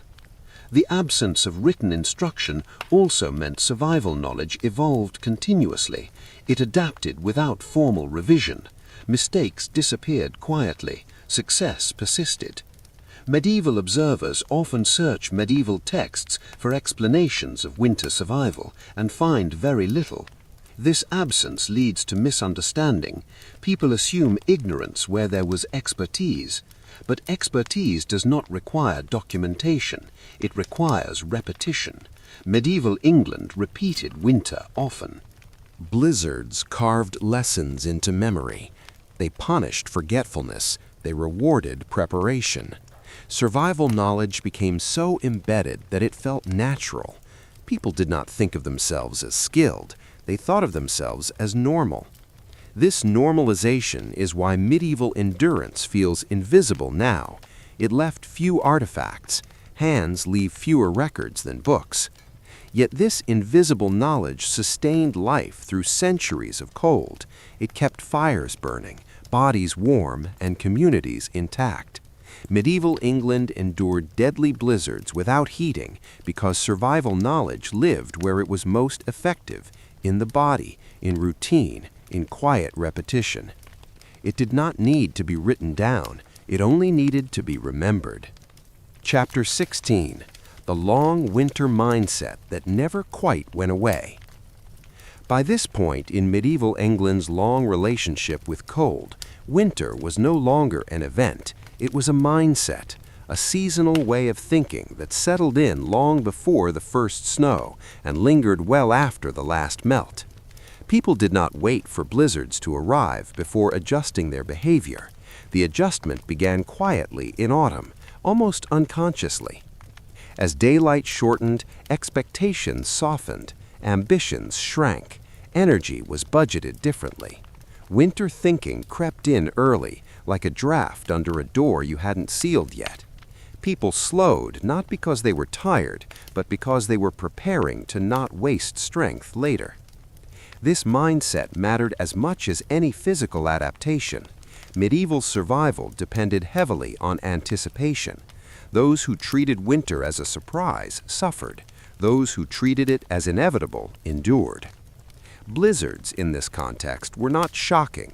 They were confirmations, proof that restraint had been necessary all along. When heavy snow finally arrived, people nodded internally and adjusted further. Of course it had come. Of course it was difficult. This acceptance reduced panic. Panic burns energy quickly and produces nothing useful. Medieval England learned slowly and collectively that calm endurance outperformed frantic reaction every time. The winter mindset affected how people evaluated success. Productivity was no longer measured by output alone. Simply maintaining stability counted as achievement. Keeping animals alive, preventing illness, preserving tools. These quiet victories mattered more than expansion. Time itself felt different under this mindset. Wintertime was circular rather than linear. Days repeated. Progress was measured in survival units rather than milestones. Another week passed. Another storm ended. Another ration lasted. This repetition created a hypnotic rhythm. People moved through winter almost on autopilot, guided by routine rather than decision-making. This conserved mental energy, which mattered as much as physical warmth. Blizzards intensified this rhythm by enforcing stillness. Travel stopped. External obligations paused. The world narrowed to the interior of homes and the immediate community. This narrowing simplified life. Simplification reduced conflict. When choices are limited, arguments lose urgency. Winter stripped life down to essentials, and people adjusted accordingly. This did not eliminate tension, of course. Confined spaces, scarce resources, and prolonged darkness tested patience. But the winter mindset reframed tension as temporary. Everyone knew spring would return eventually, even if it felt distant. Faith reinforced this belief. Religious calendars promised renewal. Sermons emphasized cycles. Winter was framed as necessary rather than cruel. This framing softened despair. Children absorbed this mindset early. They learned that winter demanded patience and obedience to routine. Impulsivity carried consequences. Planning mattered. Games changed. Outdoor play shrank. Indoor activities emphasized repetition rather than novelty. Quiet endurance was modeled daily. Even speech patterns shifted. Voices lowered. Conversations shortened. Silence became acceptable. Winter rewarded those who did not demand constant stimulation. Blizzards amplified silence dramatically. Wind replaced conversation. Listening became more important than speaking. People learned to read sounds for danger or reassurance. This attentiveness sharpened awareness. People noticed small changes in fire behavior, animal movement, and physical sensation. Winter survival required sensitivity. That sensitivity extended to the body. Medieval people knew their limits intimately. They recognized when cold was manageable and when it became dangerous. This bodily literacy mattered. Modern observers often underestimate this awareness, assuming medieval people simply endured suffering blindly. In reality, they monitored themselves carefully. Endurance did not mean ignorance. It meant calibrated tolerance. The winter mindset also influenced morality. Restraint became virtue. Excess became suspect. Those who wasted resources were judged harshly, not out of spite, but fear. Waste threatened everyone. Blizzards sharpened these judgments. Hoarding, laziness, or recklessness during storms could endanger entire households. Social pressure enforced discipline. At the same time, generosity gained moral weight. Sharing warmth, food, or labor during winter elevated reputation. Community bonds strengthened under stress. These bonds mattered deeply. Isolation during blizzards could be deadly. Knowing that others were nearby, enduring the same conditions, provided psychological comfort. Letters from later periods suggest that winter loneliness was as dangerous as cold itself. Medieval England mitigated this through proximity and shared experience. Nobles experienced the winter mindset differently, but not less intensely. Their responsibilities did not vanish in winter. They still governed, judged, and managed estates, but they did so slowly. Decision-making delayed. Messages waited. Authority adapted to weather rather than resisting it. This flexibility prevented unnecessary crises. Blizzards sometimes trapped noble households entirely. During these periods, hierarchy softened again. Survival tasks eclipsed ceremony. Practicality ruled. This repeated seasonal leveling left subtle marks on English culture. Respect for competence, suspicion of excess, and acceptance of limitation became ingrained traits. Over centuries, the winter mindset shaped expectations beyond cold. It influenced how people approached hardship in general. Endure first, adapt quietly, complain later, if at all. This mindset outlasted the medieval period. Even as heating improved, echoes remained. Cultural memory lingers longer than technology. But during the medieval centuries themselves, this mindset was essential. Without it, no amount of clothing, architecture, or fuel would have sufficed.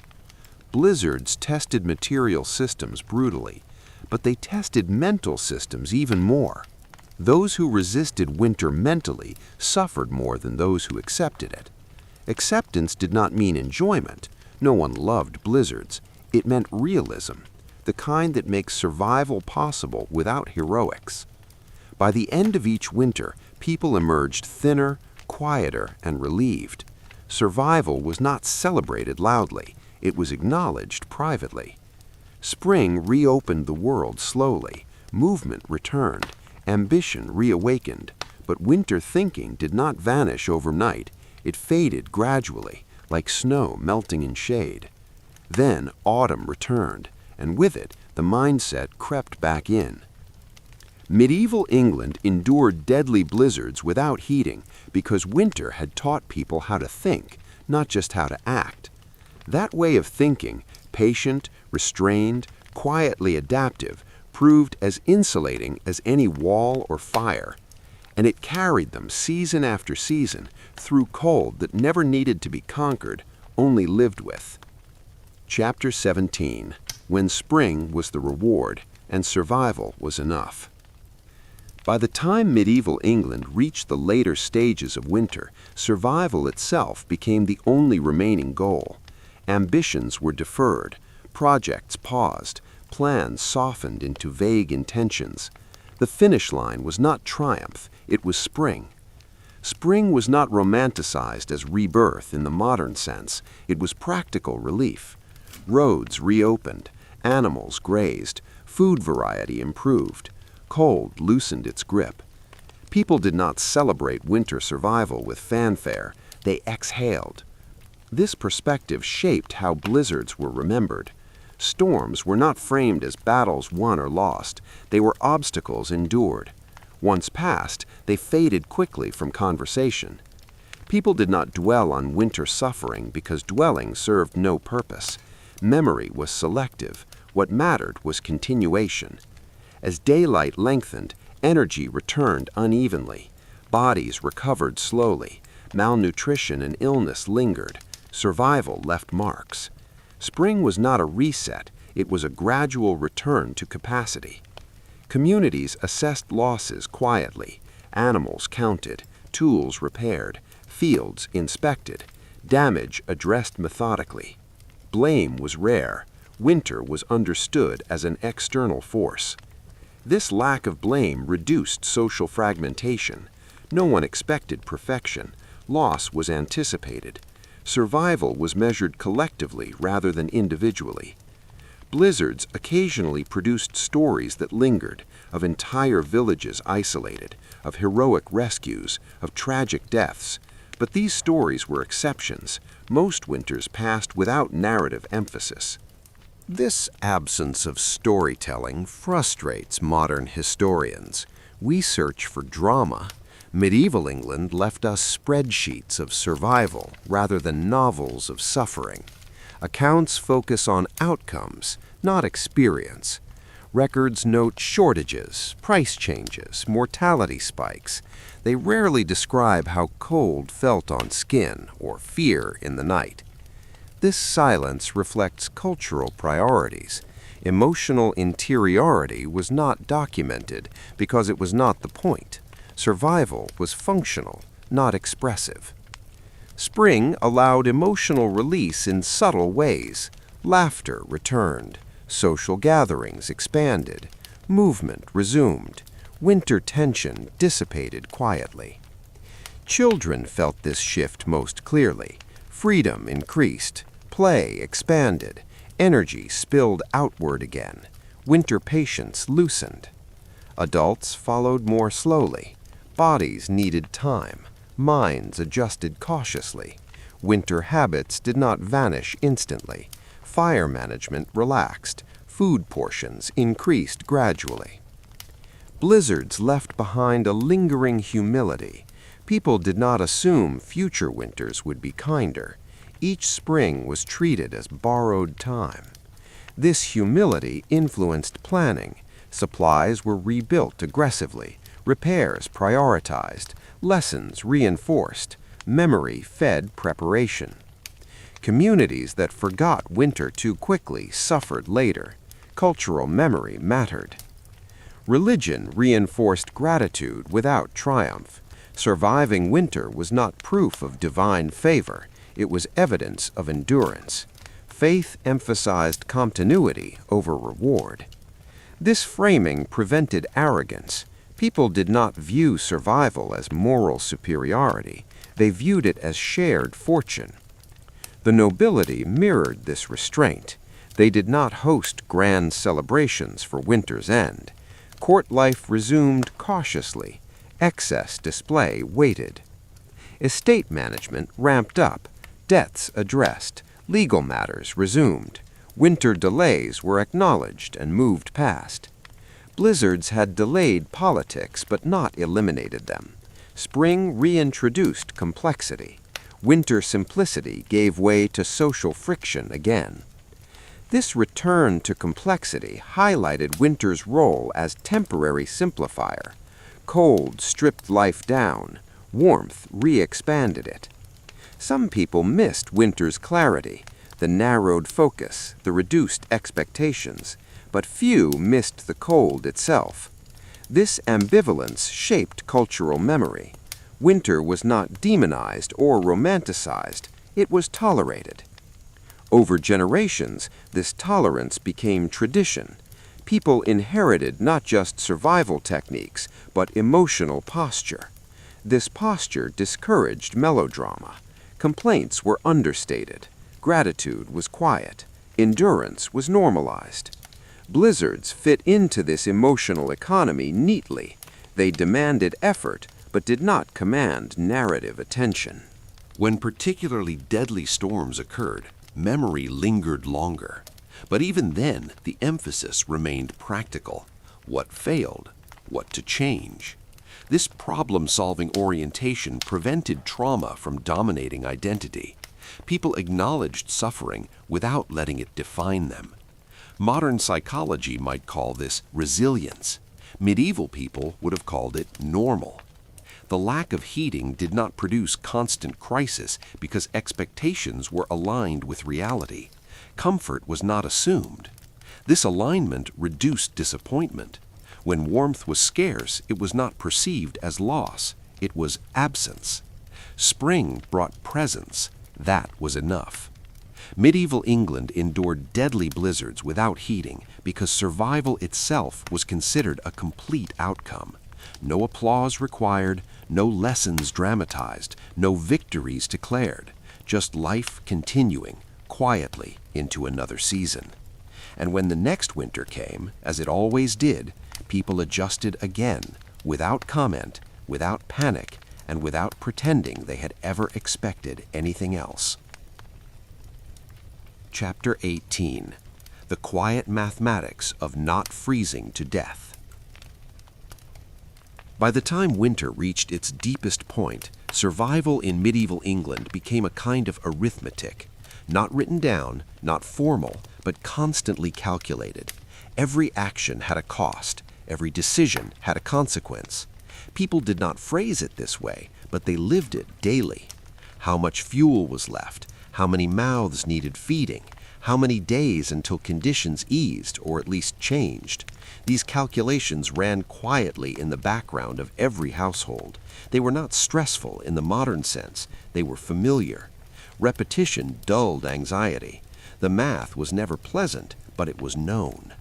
Blizzards sharpened this arithmetic brutally. They disrupted assumptions. A storm that lingered too long could turn comfortable margins into dangerous ones. Suddenly, people recalculated, again and again. Fuel became the central variable. Without heat, there was no cooking. Without cooking, food lost value. Without warmth, bodies weakened. Everything funneled back to fire. This is where medieval survival looked less like endurance and more like management. Fires were not allowed to burn freely. They were curated, controlled, negotiated with. People understood fire behavior intimately. They knew how long embers lasted, how airflow changed burn rate, how moisture altered heat output. These were not theories, they were observations repeated over decades. During blizzards, fire was rarely allowed to go out entirely. Restarting it cost more fuel than maintaining a low burn. This logic governed night routines. Someone always woke to tend embers. Sleep was a just around fire management. Light, fragmented sleep became normal. People accepted fatigue as preferable to cold. Endurance extended into rest itself. Food calculations followed closely behind. Calories mattered more than flavor. Fat was prized. Bread was stretched. Meals became predictable, almost ritualistic. Eating schedules changed during severe cold. Smaller, more frequent portions helped maintain warmth.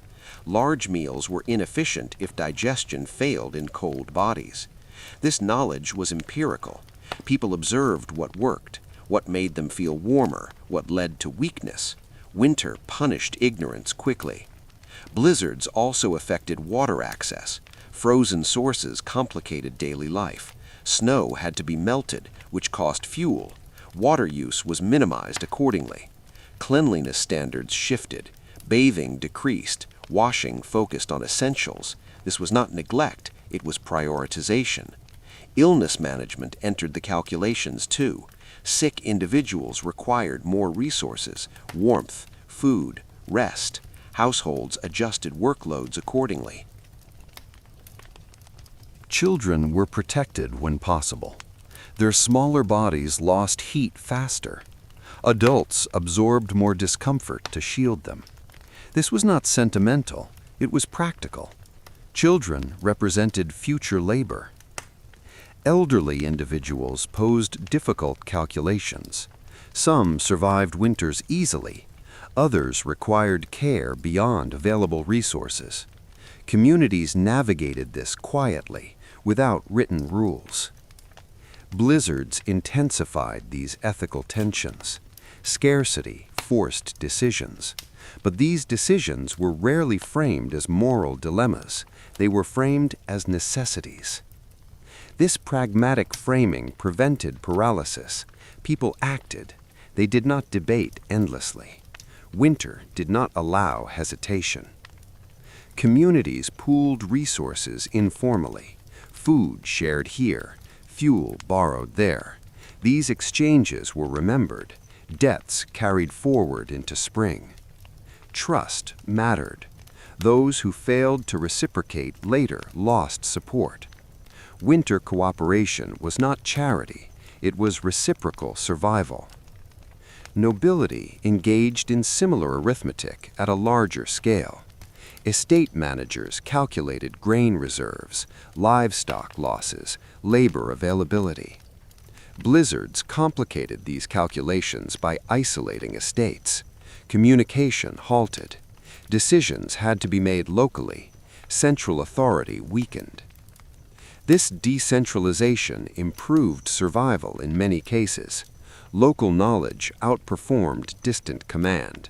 People trusted those on the ground.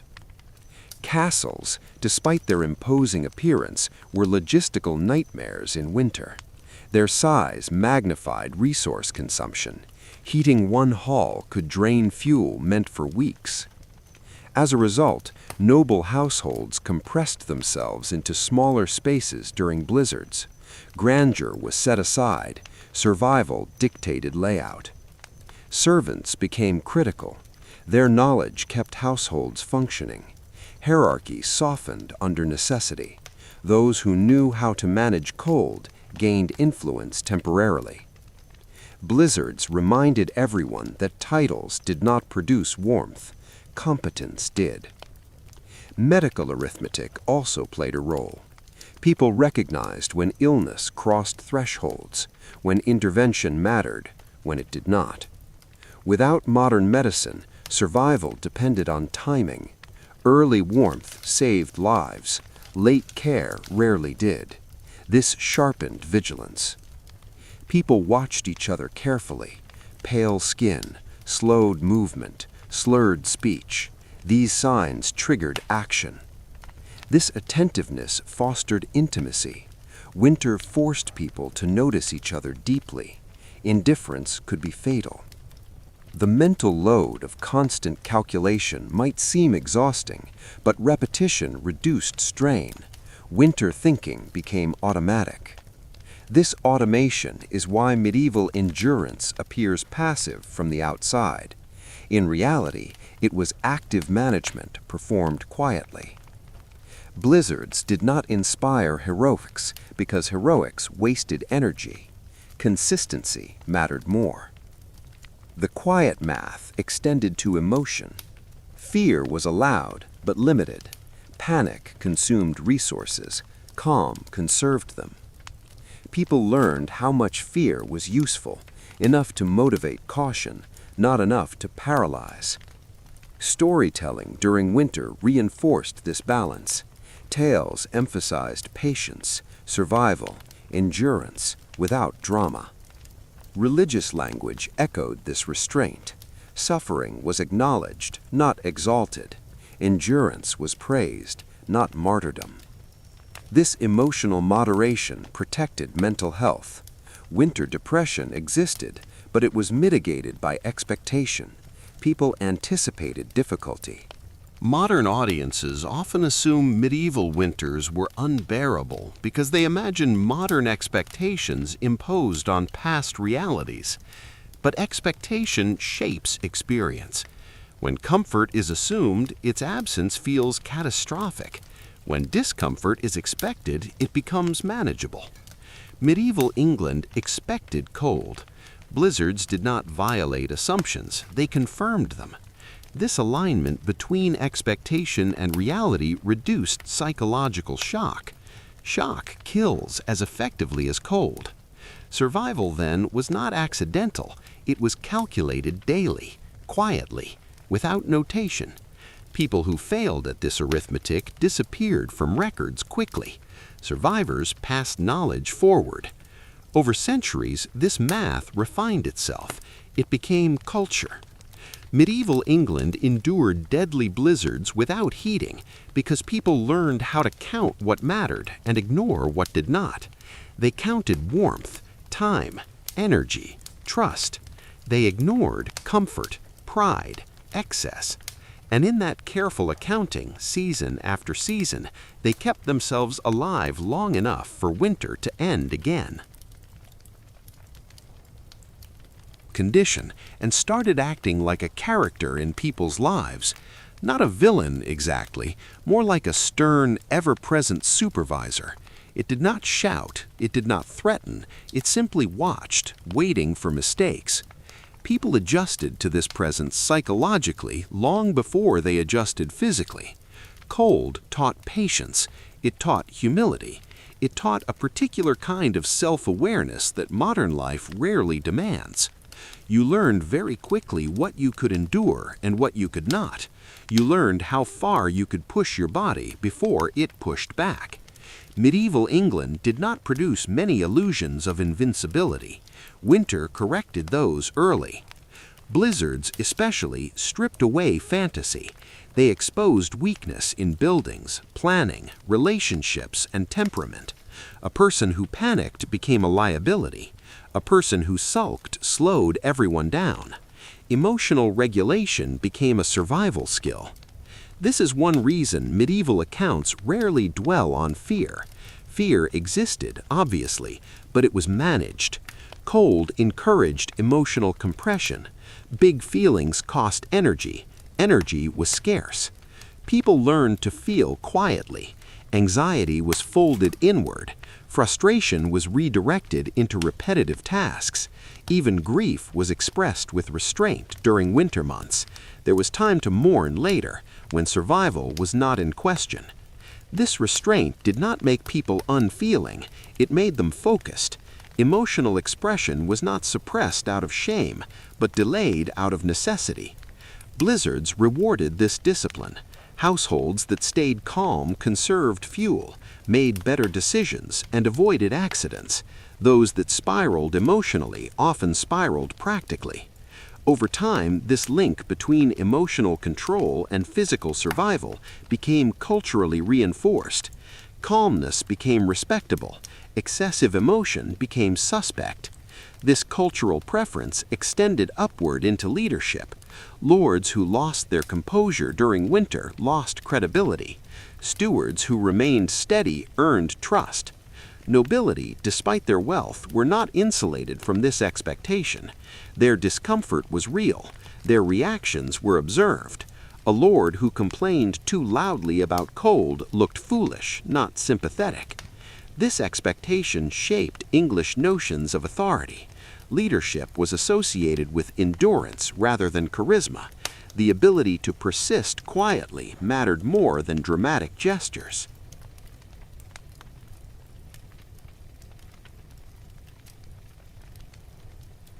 Blizzards occasionally forced leaders into visible vulnerability. Roads closed, supplies dwindled, decisions carried weight. Those who navigated these moments calmly strengthened loyalty. Those who did not were remembered, quietly, for a long time. Cold also shaped humor. Medieval humor, when it appeared, was dry, understated, and often self-deprecating. Jokes about winter acknowledged suffering without amplifying it. Laughter during blizzards was rare but meaningful. It released tension without undermining seriousness. Humor became another resource to manage carefully. Children learned this emotional economy early. Winter did not tolerate tantrums well. Loud outbursts wasted breath and energy. Patience was praised. Games shifted toward low-energy activities, storytelling, riddles, simple toys. Entertainment adapted to constraint. Creativity thrived inside limits. This adaptation carried into adulthood. People learned to find satisfaction in small comforts, a warm bowl of stew, a draft-free corner, a quiet evening without disaster. Blizzards amplified appreciation for these small victories. When the world outside disappeared, interior success mattered more. Religion reinforced this inward focus. Winter sermons emphasized inner strength, humility, and perseverance. Faith was framed as steadying rather than triumphant. Heaven was distant, survival was immediate. Theology adjusted accordingly. Cold also shaped memory. People remembered winters not by dates, but by sensations. The year the river froze solid, the winter when bread ran thin, the storm that lasted 3 days instead of 1. These memories were practical. They informed preparation. Emotional detail faded, lessons remained. Blizzards left marks on architecture too. Repairs followed storms, walls thickened, openings shrank. Buildings evolved through failure rather than design theory. Each winter refined these structures. Each blizzard taught builders where heat escaped. Survival architecture emerged slowly, without blueprints. Cold shaped language as well. Words for weather multiplied. Descriptions became precise. This precision reflected attentiveness. When you live with danger, you describe it accurately. Medieval England's relationship with cold also shaped social bonds. Winter compressed social circles. People relied on fewer individuals more intensely. Trust deepened in these conditions. Betrayal was costly. Reliability became a valued trait. Blizzards tested these bonds. Who showed up to help? Who conserved too much? Who vanished when needed? These observations lingered long after snow melted. Reputations survived winter. Even love was shaped by cold. Partnerships formed around survival compatibility. Romance mattered less than reliability. Could this person endure with me? Marriage contracts rarely mentioned warmth, but winter evaluated it ruthlessly. Cold also shaped conflict resolution. Arguments during winter were dangerous. Energy spent fighting could not be recovered. Disputes were often postponed. Spring became the season of reckoning. Winter was the season of endurance. This seasonal emotional scheduling reduced violence and fragmentation during the most vulnerable months. Cold forced restraint where law might have failed. Blizzards intensified this effect. When movement stopped, conflict had nowhere to go. Silence replaced escalation. Over centuries, this pattern embedded itself into English temperament. A reputation for reserve, understatement, and endurance began forming long before it was named. These traits were not innate. They were learned, year after year, under gray skies and falling snow. Heating technology would eventually change physical conditions, but psychological habits persisted. Cultural memory outlived necessity. But during the medieval period itself, these habits were essential. Without them, physical adaptations alone would not have sufficed. You can have thick walls and warm clothing and still freeze if panic takes over. Medieval England endured deadly blizzards without heating because cold taught people how to behave. It trained them in patience, in restraint, in attention. It shaped character quietly, without ceremony, leaving behind a population that did not need to be brave, only steady. And that steadiness, cultivated slowly under endless winters, proved more reliable than fire itself.